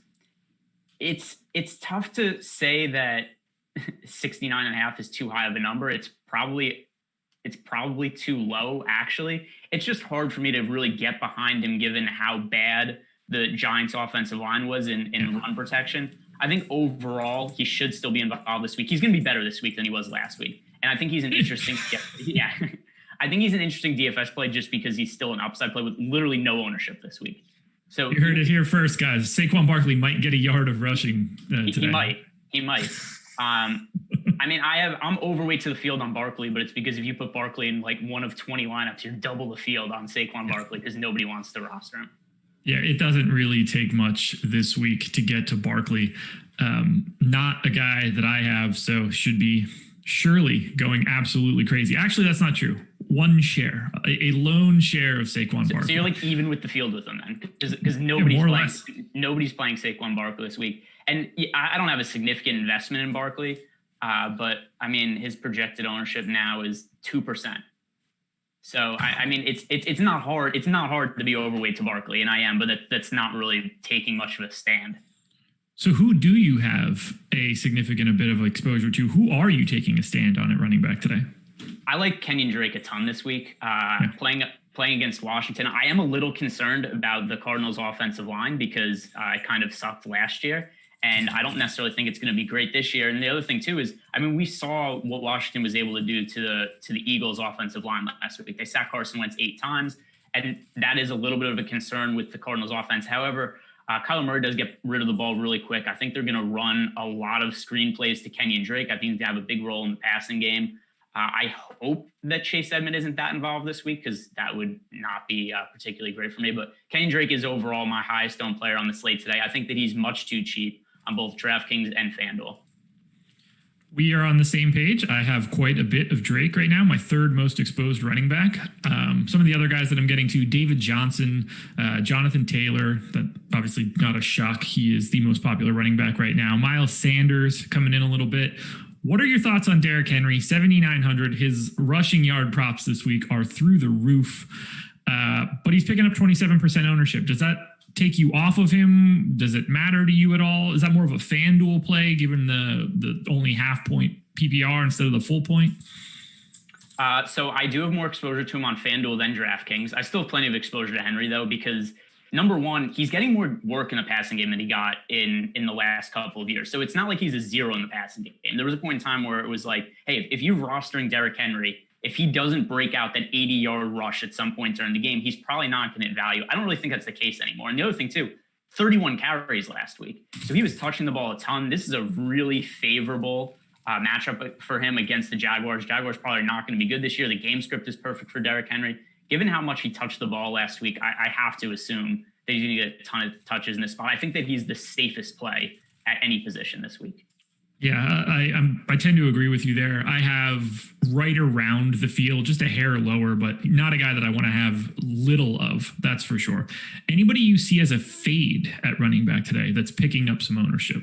So not necessarily a fade, but so Jonathan Taylor, everybody's rostering him. It makes sense. I have some exposure to Jonathan Taylor. I have about equal exposure though to Naheem Hines. I mean, if we look at how the game broke down last week, Hines played 53% of the snaps. Taylor played 35% of the snaps. Both of them were good. I do think it probably makes sense that Taylor's going to get more of the red zone work. I do think that the running back situation is probably going to be fluid between the two, and I think it's going to be game flow dependent. I expect that Hines will get more of the playing time if the Colts are trailing. I think Taylor will get more of the playing time if the Colts are ahead. I think that Hines is going to be used more in the pass catching role. I mean, we saw it last week. He got 9 targets. I think that both of them are good plays, and just given what the ownership is between the two, I think that it makes sense to get exposure to Hines as a pivot. It's not to say that I think that Taylor's a bad play, but just because I'm even with both of them in terms of my exposure, and also I set up a rule in Fantasy Cruncher to put make lineups that don't include both of them in the same lineup, just because they're not going to share the field together, at least not based on how the snaps broke down last week. So after Marlon Mack got hurt, it was basically either Taylor or Hines was in the backfield on every play after that, except not together. So I think that both of them are viable. I just look at the ownership though, and I do think that Hines is the better GPP play. If I'm playing cash games, I play Taylor. We are on the exact same page there for from the cash game perspective. It's got to be Taylor. Close to, I don't want to say a cash game lock, but if you were the most exposed running back, you're probably going to be in a large majority of cash game lineups. Any other running backs that you want to touch on for today? Ronald Jones, Zeke, Clyde Edwards-Helaire. Anybody stand out to you that we haven't mentioned? Yeah, so I think that you have to compare two guys, and that's going to be Derrick Henry and Ezekiel Elliott at the high end. They're both garnering a ton of ownership, about equal. I prefer Elliott on DraftKings, and I prefer Henry on FanDuel. I think both of them are really strong plays in cash games. I want to jam both of them. And actually, I think if you're making, if you play cash games, you probably want to find a way to fit Henry, Elliott, and Taylor together. I guess you could go to Kenyon Drake also. I prefer Drake to Taylor. However, I think that the ownership is going to be so high on Taylor in cash games that it's hard to get away from him. Just because if he does score a couple of touchdowns, you're kind of sitting dead if you don't have him. But yeah, I think that you want to have some combination of those three of those four guys in cash games. We're up to 595 likes, crept back over 2,000 concurrent viewers, almost 2,100. So that's nice. For the people that have joined since we started, hit that thumbs up, helps us out a ton. And go check out No House Advantage. You can use the promo code Awesemo when signing up, get a $20 free play on your first deposit, get another $5 if you refer a friend and they make a deposit. Let's see where their contest is for today. Might be looking at some overlay. 63% full. They've got the 4K Sunday kickoff. It's 2K to first, but there's only 63% full. So 182 of 290 are in there. You're going to see some overlay. Highly recommend you guys go get into that contest right now. Overlay is the best thing that you can find in the DFS industry. Anytime you can get it, you should grab it when you can. You can do that at No House Advantage. You're going to be picking props. We're going to be hitting on some of those props throughout the show. So we've already hit on quarterback and running back. Now we move it along to the wide receiver spot. Oh, man. I'm at least happy that I have a lot of guys that have a pulse. That's usually a good sign, so I'm probably jinxing them. Let's start with a couple props. First prop up, wide receiver Julio Jones, 91.5 receiving yards, 6.5 receptions. We talked a little bit about this game before. I'm assuming you like Julio today. Yeah, I have a ton of exposure to Julio in DFS. He is my second highest owned wide receiver. I have Devontae Adams number one. But yeah, I think this is just such a strong game to stack. And I mean, like I said before, with the No House Advantage props, I think it makes a ton of sense to go, like Matt Ryan over passing yards. Then it makes sense to get Julio Jones over receiving yards and just load up on this game and hope that a game stack goes off from a props angle. Julio Jones, my most exposed wide receiver this week. So very happy. I hope that he goes crazy. I assume it will be Calvin Ridley since I have less, but that's just how my life works. So, I mean, we'll talk about Calvin Ridley for a second because I do have some exposure to Ridley, but here's why I like Julio Jones more. There isn't a significant gap in the price tags nor the ownership of the two, right? I mean, we look at DraftKings, Calvin Ridley's 6,800, Julio Jones is 7,400. So only $600 price difference between them. They're both projected for ownership in the teens. So, I mean, we're really just looking at the two players and we're saying, who do we think is better, right? Because, I mean, $600 price difference, it matters a little bit, but it's not something where it's, in the past there was, $2,000, $3,000 price difference between Julio Jones and Calvin Ridley. That's not the case right now. So we're really just looking at it. Who do you think is better, Julio Jones or Calvin Ridley as a fantasy play? Because everything else is about equal. And to me, it's Julio Jones. Yep, I agree completely. He's just a better wide receiver. There should be a bigger gap. I don't know why there isn't. But there's a huge gap between what I have of Julio Jones and what I have of Ridley. So that's really all that I need. Other receiving prop, I'm pretty sure I already know the answer to this, given your answer before. Devontae Adams, 95.5 receiving yards, 7.5 receptions. He was essential to victory last week. You're going right back to him? Yeah, he was my favorite wide receiver last week. Overall, he's my favorite one again. He's really what bailed me out last week. And one of the things that was really funny about the Boston Scott play last week is all of the cheap plays kind of sucked last week. There wasn't really one guy who we could have recommended that really would have been a strong play because none of them were good. So I mean, I look at it in hindsight. I didn't do well last week, but I didn't really get killed either. I was down on DraftKings. I was up on FanDuel, and it just kind of the two canceled out in terms of what my net was for week one. However, because the high end guys I liked last week, like my favorite running back last week on high end, I said was Josh Jacobs. My favorite wide receiver on high end was Devontae Adams. Because I rostered so much Boston Scott, that way up my exposure to those two guys. So even though Boston Scott sucked last week, I don't really necessarily know that it ended up being a terrible play for my lineups, just because of the way that the slate broke out. But anyway, long story short, Devontae Adams, really strong matchup against a weak Lions secondary. He got a ton of targets last week. It's a really just thin Packers wide receiver core. So you look at where the targets are going to go, and Devontae Adams is a guy who should be getting double-digit targets just about every single game this season. Yeah, I don't have much exposure to Aaron Rodgers or to Fat Matt, so my Adams exposure is a little bit lower than the field.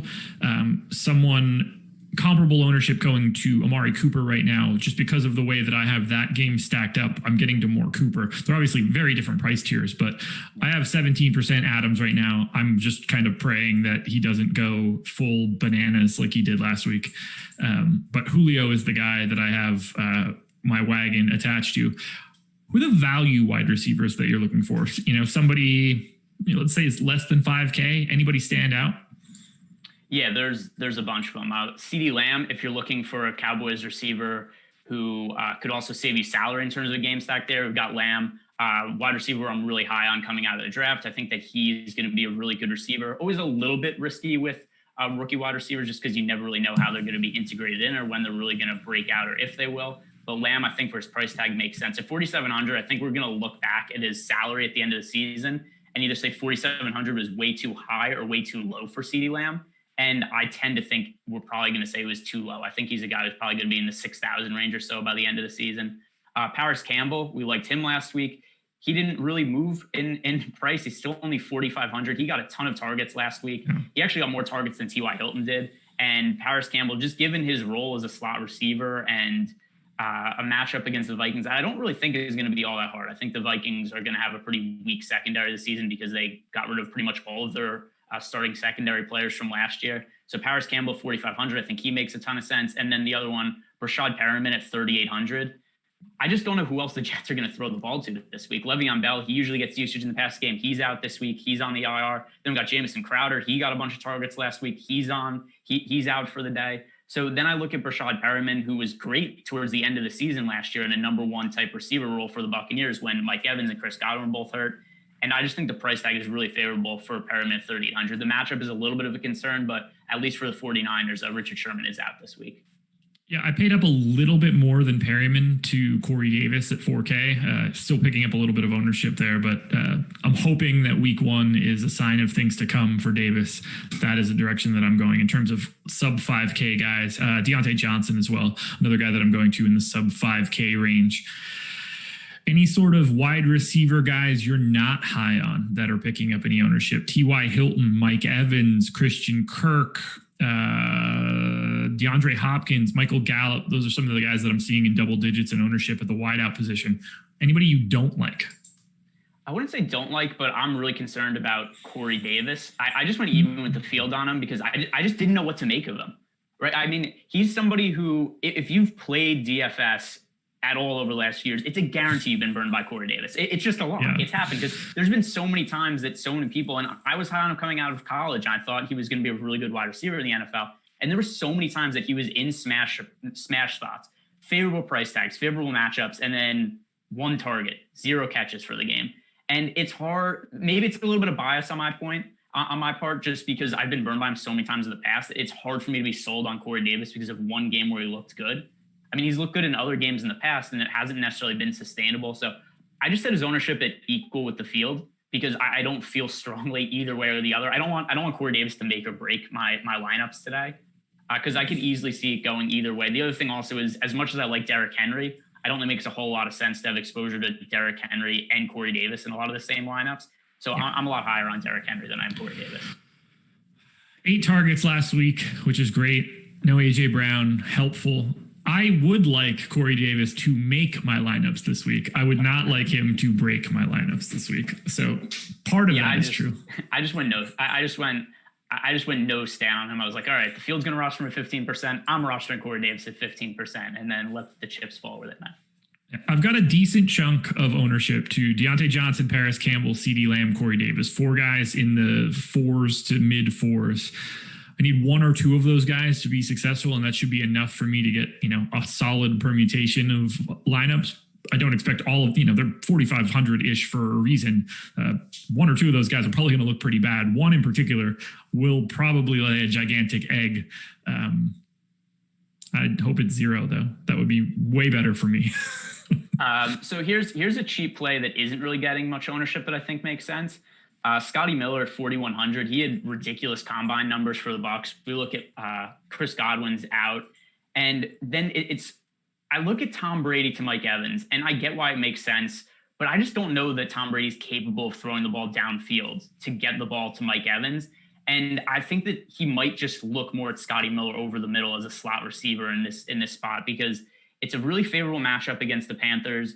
However, I'm just not sure that the chemistry makes sense between Mike Evans and Brady. So I like Scotty Miller as a slot receiver, only 4,100. I think that he has a chance to put up some PPR points.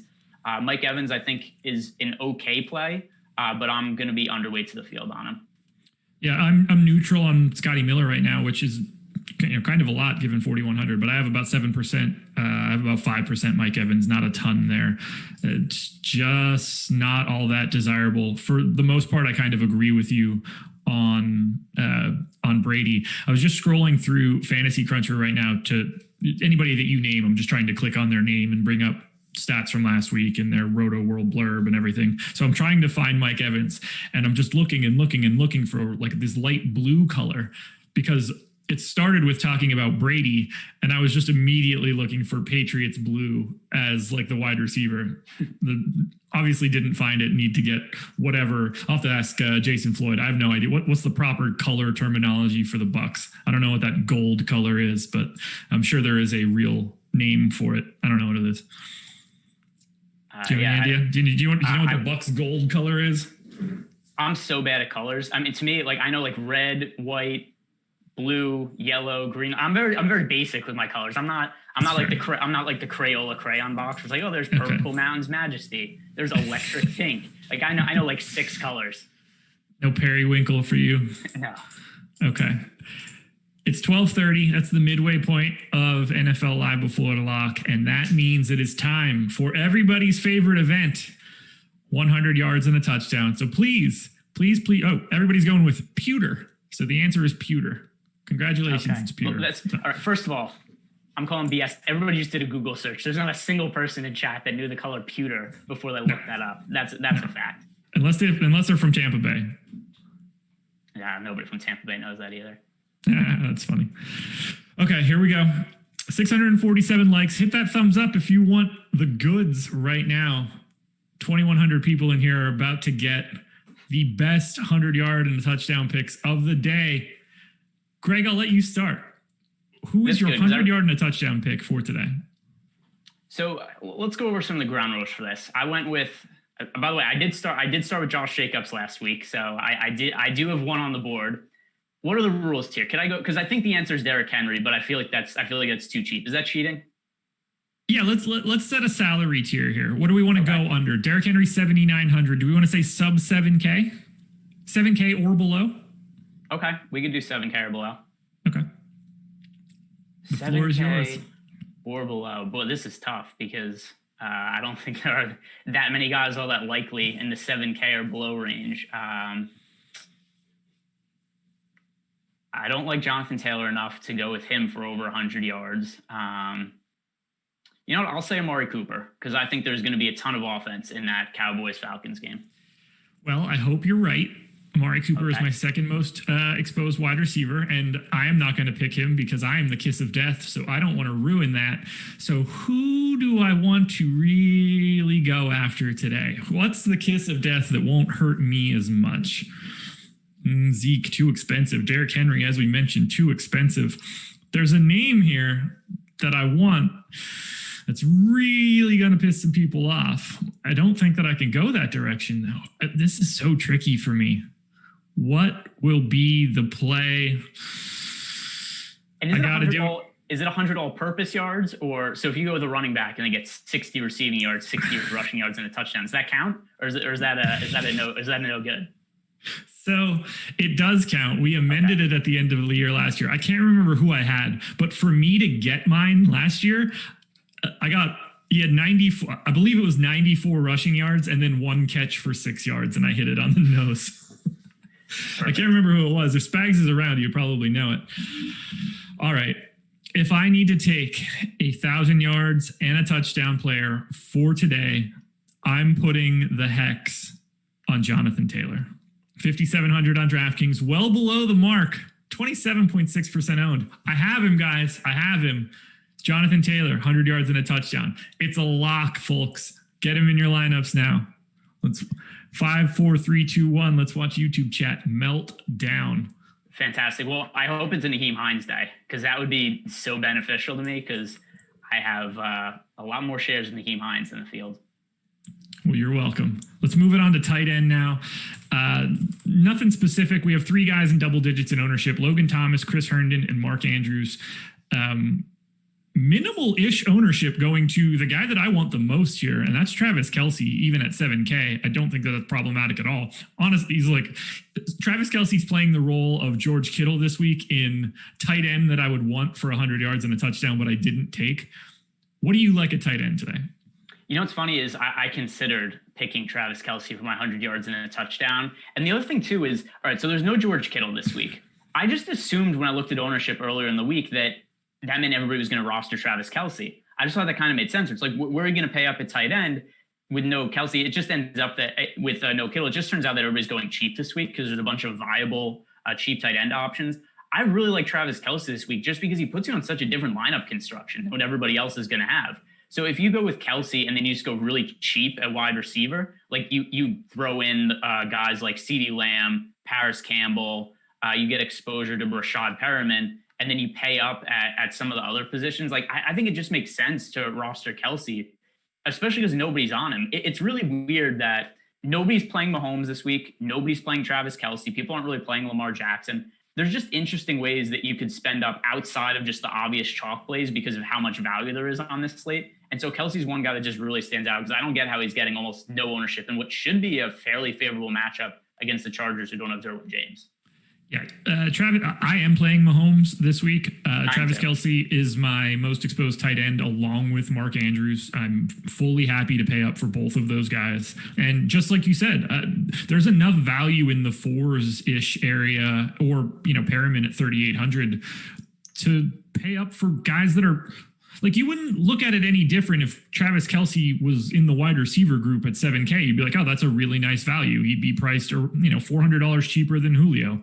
Okay, I get it. $700 more expensive than Amari Cooper. Yeah, I get it. He should be around those guys.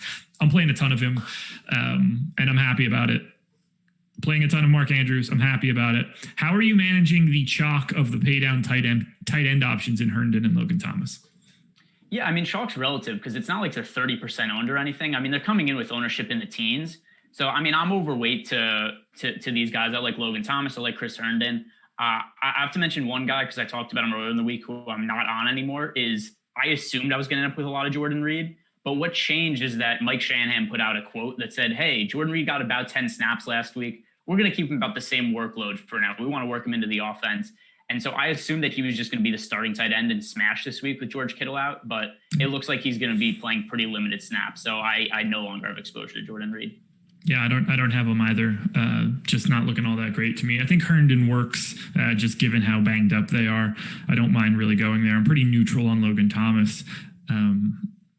Pretty neutral on the rest of tight ends, to be honest with you. A little bit of Jonnu Smith if I'm trying to get different, but I have the large majority of my tight end ownership going to Andrews and Kelce, and that makes me feel significantly more comfortable. One other cheap tight end that I think is viable is Mo Alley Cox. Jack Doyle's out for the Colts, so Cox is going to play most of the snaps at tight end. I don't necessarily think that he's as strong of an option per dollar as guys like Logan Thomas or Chris Herndon, but he's in the same price range, and he's going to get, it looks like, very low ownership. I have some exposure to him. I think that he makes sense. I have two lineups with him, so nothing too crazy. That's fine. Liverpool just brought Thiago on for the first time, 47th minute as of right now, going up against Chelsea. Nothing. That means absolutely nothing for me. That is the wrong football. No, it's the right football. Unfortunately, that one kicked off at 11:30 Eastern time, but I'll be able to catch the end of it. So I won't be going straight to Red Zone. I'll be going straight to whatever that's airing on NBC Sports Gold or Peacock or some other nonsense. Everything's a streaming service nowadays. Do you have a defense that you're interested in? I generally don't care all that much. I am relatively concentrated on the Cardinals right now. I'm not excited about it, but I also don't care too much about defense. It's just whatever works. Do you have a defense you actually like? So there's a couple punt defenses that I think make sense. Number one, the Dolphins are 2,100 on DraftKings. Just for the price, I think they're fine going up against Josh Allen, a quarterback who's mistake prone, also takes sacks a decent amount of time. So for that reason and the price tag, I think the Dolphins are okay. The Jets at 2,000, who don't really have that much ownership today. Everybody's so banged up for the 49ers right now. They don't have George Kittle in there. They have some wide receiver injuries. So I just look at that, and I don't think the Jets defense is going to be terrible this year, even though they did lose Jamal Adams. So at 2,000, and for the Jets defense going up against a less than 100% 49ers offense, for the price tag, I think that's a fine play. I have a little bit of both Dolphins and Jets. Bucks and Niners are the other two that are like creeping to the top for me, but I don't know. It's a crapshoot. I hate defense. I truly do. I wish they'd get rid of it. Oh, me too, because it's such a crapshoot of a position. There's no one way to really predict it well, especially because a team gets a punt return for a touchdown, which really isn't related to the defense, and all of a sudden the defense gets 6 points. It's just most weeks I hope there isn't one defense that breaks the slate, which, I mean, if you remember last year, it was the first 7 games of the season, the Patriots scored 1 or 2 touchdowns every game, and it got to be really annoying where the Patriots, it was like, hey, this defense is now 6,000 every week, and people are still rostering them, they're scoring touchdowns. And it was so dumb. So I usually just hope nothing like that happens. If you want a low-owned defense that I think has a lot of upside, the Chicago Bears are a little pricey going up against the Giants. But I mean, if you look at the Pro Football Focus rankings for the offensive lines last week, they had the Giants as the worst offensive line by a pretty wide margin in the league last year. In the league last week. And the other thing too is, I mean, the Bears have a strong front seven. They have Khalil Mack, and the Giants have a very mistake-prone quarterback. Even though Daniel Jones looks really good at times, it seems like he can't make it through an entire half without taking a bad sack, fumbling, throwing a bad interception. So I'm just looking at something must happen in your football game because you just got very excited. Yeah, no, I'm really excited about your Bears defense. Oh, okay. All right. I don't believe you. But with that said, the Bears defense, it's a strong front seven, bad Giants offensive line, mistake-prone quarterback. I think there's a lot of upside in the Bears defense with very low ownership. Well, that will go pretty well for our Chicago-based office for Awesemo.com. So it is in our contracts that you must tout some sort of Bear, whether that's Trubisky, Bears D, Tariq Cohen. You got to go some direction of Chicago on every show. That is just part of the rules around here. Yeah, when the Bears go off, it's like the the GIF of the old Microsoft celebration when they did the launch, and it's like Steve Ballmer. Yeah, that's us every time the Bears do anything. Yeah. It's just some quality white people dancing. Yes, Liverpool did score the baller. Sadio Mane with the goal. I will happily go back to watch that, which is going to be great. Bro, Josh ruined it. I ruined it? Do you realize how big of a delay that I'm on for your stream? That goal happened 3 minutes ago in real life. I saw it on Twitter, man. If it's on Twitter, then I'm way later than you. Anyway, anything else you want to touch on? How do you ruin soccer for somebody? I might not be able to continue to do this show with you. It's the best sport on the planet, man. Best sport on the planet. All right, let's talk about American football again. Let's do it. Any final takes on the slate as a whole? We got about 19 minutes to go before lock. Anything that we haven't touched on that stands out to you? Anybody you think is going overlooked that you want to make sure that we talk about? Let's see. I will touch on Patrick Mahomes, and we talked about Kelsey already. It's very odd to me that they're getting almost no ownership this week, and I think it's just a function of last week. There were so many quarterbacks, like I talked about with Lamar Jackson earlier. There's so many quarterbacks that did well in the 6K range last week that I think people are just saying like, hey, there's no need to pay up for quarterbacks, which generally I would agree with, but there's so much upside in guys like Lamar Jackson and Patrick Mahomes. I go really flat with my ownership at quarterback. I usually cap guys at like 10 to 12%, and then just get a bunch of different forms of game stacks. So I'm always going to be overweight to some of those really low owned, high upside quarterbacks. I am a little bit more concentrated this week. I am normally cast the wide net at quarterback because I don't think it's all that important. Just looking through lineup study, you can pretty much have anything that is decent and get the right combination at the top. So long as you don't have a Lamar week where he's got like 2 or 3 rushing touchdowns and a couple additional passing touchdowns. When you get those guys that are in like the high 20s to mid to low 30s, you can mix and match. We did get a question, and you touched on it a little bit. Is the KC stack getting overlooked? 100%. Yeah, 100%. I love it. Yeah, and it's not to say that per dollar it's the best play on the slate, because it absolutely isn't. It's just that when Travis Kelce is, let's see, what's the latest ownership? I mean, when Travis Kelce's 7% owned, and you got Patrick Mahomes at 3% owned, you just have to ask yourself, what are the odds of those two guys being the highest scoring players at their position on a given week compared to the field? And it's just higher than what their ownership is. Yeah, I mean, you make a case Mahomes is either first or second with Lamar. If you're just saying, before the slate, one of those two guys has to be projected as the top scorer. Now, if it's 10% for Mahomes, 90% of the time it's not him, but individually, I would say he's the top, and I would say that Travis Kelce is the top potential scoring tight end. I'm happy to get there.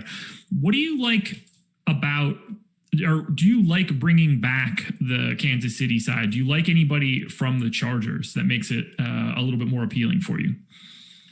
Yeah, that's what's really tough is I had to make some stacks of KC that didn't run it back with Chargers, which I don't usually do, but I'm just so low on the Chargers with Tyrod Taylor at quarterback that it's hard for me to be super confident in anybody.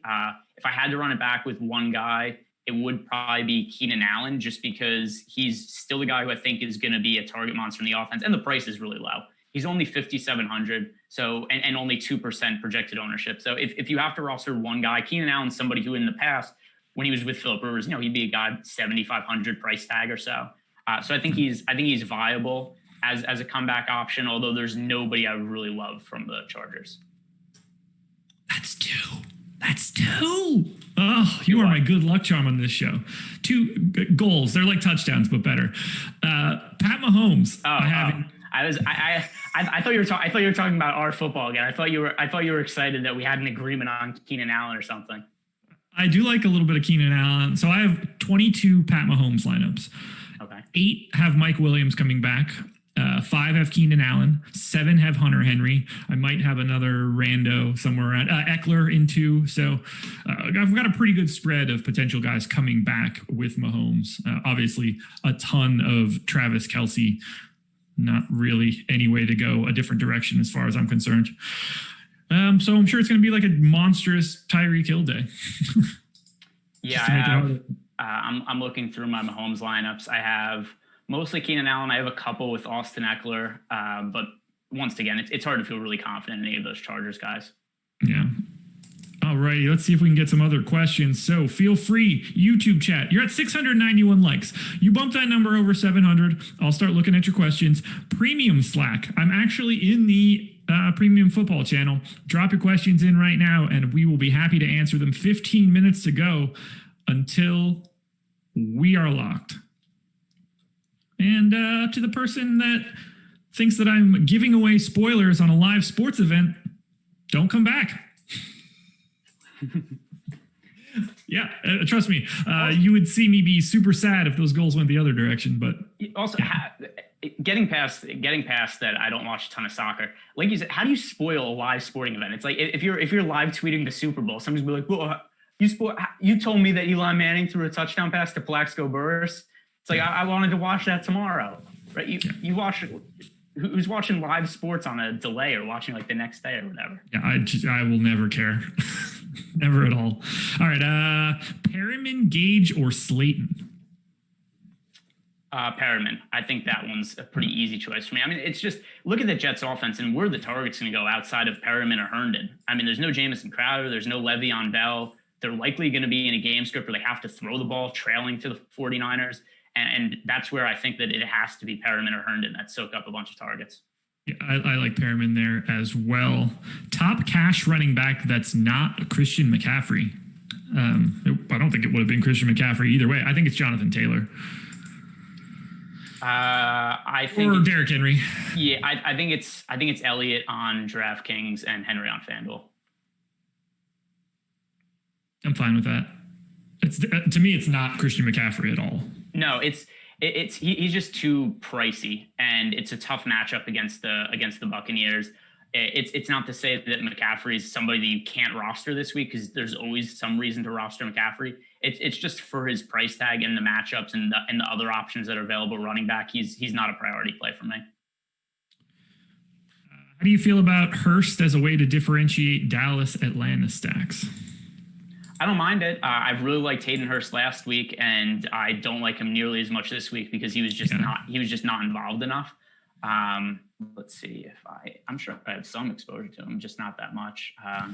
I don't really have him this week, so she should be good to score a few touchdowns. Yeah, I mean, I have him 5%, so I'm right around in line with the field. Yeah, I don't really have a strong Hayden Hurst take. I thought that given the draft capital that the Falcons gave up to get him, and that they let Austin Hooper go, I just assumed that Hayden Hurst was going to come in and just fill the Austin Hooper role, and that didn't look the case last week. He didn't get a ton of targets in the offense. He was just kind of in there doing cardio, running around the field, which I mean is okay, but I don't really want to make it a huge point of targeting those PJ Tucker type players. Top 3 running backs for a GPP on DraftKings. I mean, I like Kenyon Drake a ton this week. Same. I guess also it depends. I mean, if we're just talking about guys I have the most exposure to, or guys that I think are good pivot plays, like I mentioned before, I think Naheem Hines is a terrific pivot off of Jonathan Taylor. Not to say that Taylor's a bad play. I just think that they're probably going to play about equal snaps. I think Hines is going to get more work in the passing game, so I think he makes a lot of sense there. Kenyon Drake overall my favorite at the position. Then I think Henry and Elliott are both strong pay up options. David Johnson, a guy that I have quite a bit of, public is not really on, looked good last week, hoping that continues. Hopefully he's healthy. 5,800. I think that it wouldn't be shocking for him to deliver some value on that particular salary. And because of his ownership, I think he looks great in the GPP. Yeah, I have David Johnson exposure. I'm over the field on him. The only real concern I have is the matchup. The price tag's definitely right, but it's hard to be totally confident in him going up against the Ravens. But even so, he looked really good last week. And given where the field is at and where he's projected for 10% ownership, I'm about double the field with David Johnson. Okay, that sounds good. Ooh, that's a lot of Mahomes right now. Hey, it's you know what? I'll let it go. It'll be fun. I don't mind having it. So much Kelsey, though. Not mad about that either. More questions. Can you win anything using Fantasy Cruncher for the first time ever with no clue? Yes. You can do anything.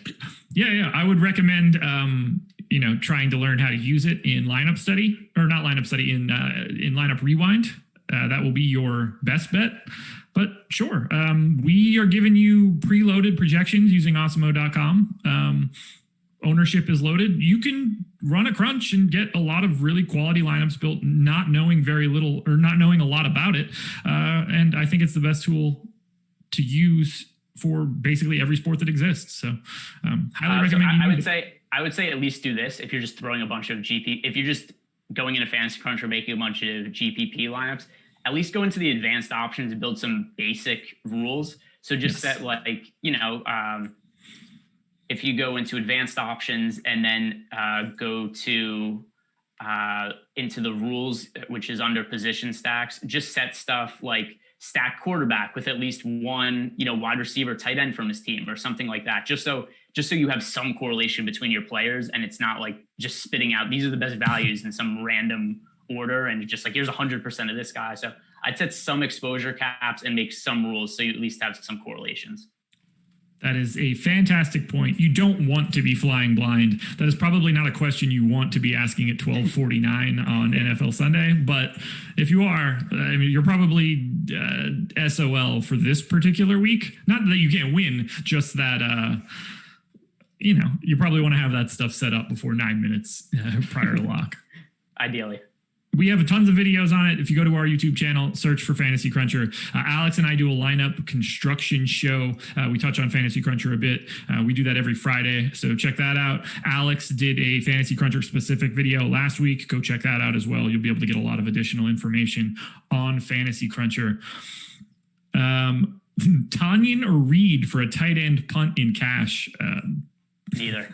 Yeah, I mean, here's the deal. There's so many good cheap tight ends this week that there's no reason to go there. Like I said, I liked Jordan Reed earlier in the week, but here's the issue. He played about 10 snaps last week, and Mike Shanahan has said that he doesn't view Jordan Reed as somebody who wants to get many more snaps than that this week. Even with George Kittle out, he said that he wants to ease Jordan Reed into their game plans. So I just don't see Jordan Reed being a guy who's going to play enough snaps and get enough targets to have a big game.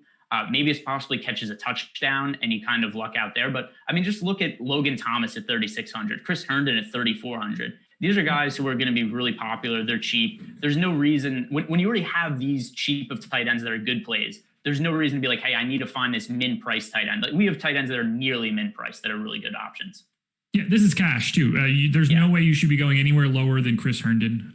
That's where it stops for your cash equation for a tight end. It's Logan Thomas or Chris Herndon, or you're paying up. I don't think there are other options in terms of cash games. Eckler exposure. I have 7%. I would imagine most of that is just simply coming back with Mahomes or with a little bit of Tyrod Taylor. Yeah, I have 5%, which let's see, it's about even with the field. Didn't really have the role in week one that I was really hoping he would have. They also got Joshua Kelly was pretty involved. Joshua Kelly also got goal line touches. So I think the concern there is just that Austin Eckler probably isn't going to be a workhorse back for them. He is going to have work in the passing game. But the other concern too is that Tyrod Taylor historically has not thrown the ball to his running backs very much. So after it's only one game, it's a small sample size, but there are definitely some red flags around Austin Eckler and his fantasy value going forward. Let's see what else we have. Nothing really coming into premium Slack. Everybody just doing a solid build as of right now. Let's see what else we've got coming into YouTube chat. Let's see. Mostert or Miles Sanders? That's a good question. Two guys that we didn't really talk about today. Yeah, also two guys I don't really have exposure to. One thing that's really interesting about Miles Sanders is he was a guy who went first or second round in a lot of yearly leagues this year. If you were high enough on him to draft him at that point in the draft, he's played in 0 games this year. I don't see how you don't roster him at 6,000 on DraftKings.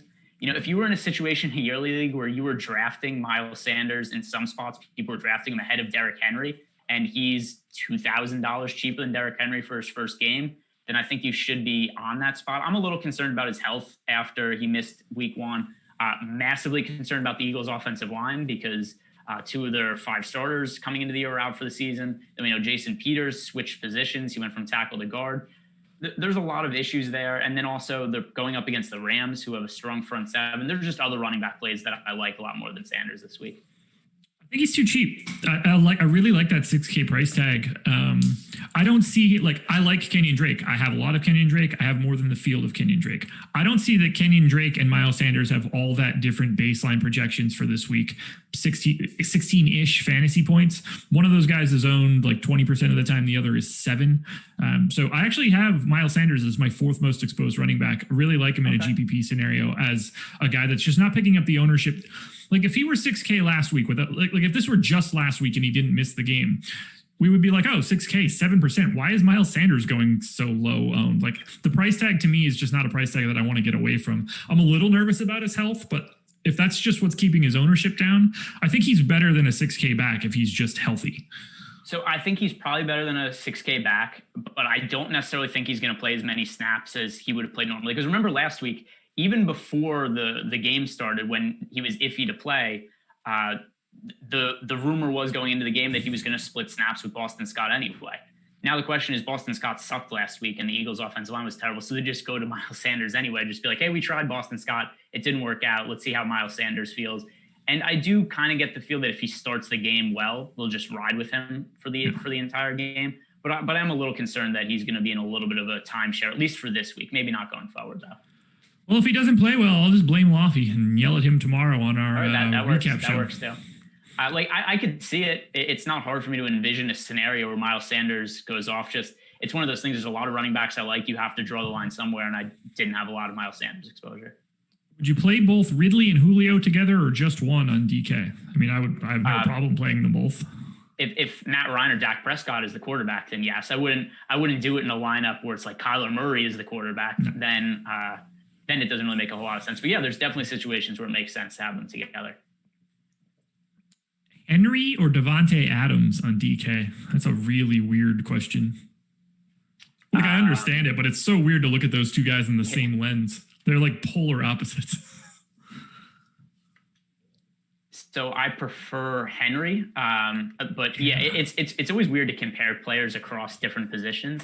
Yeah. I think I'll say this, for cash games at least, I think you probably want the safety of Henry. If it's a GPP, then I think it makes a lot of sense to get Adams in the flex spot there, because I do think that he probably has more upside than Henry has. I don't really have an answer in GPPs. I do agree in cash games, I would lean more towards Derrick Henry. Ooh, God, that's scary. Adams was a popular answer in chat for it. Let's see. This is a Lamar line. We're doing a 3v3. Lamar is the quarterback. Okay. Zeke, Hollywood Brown, and Herndon. Ridley, Lamb, Mark Andrews.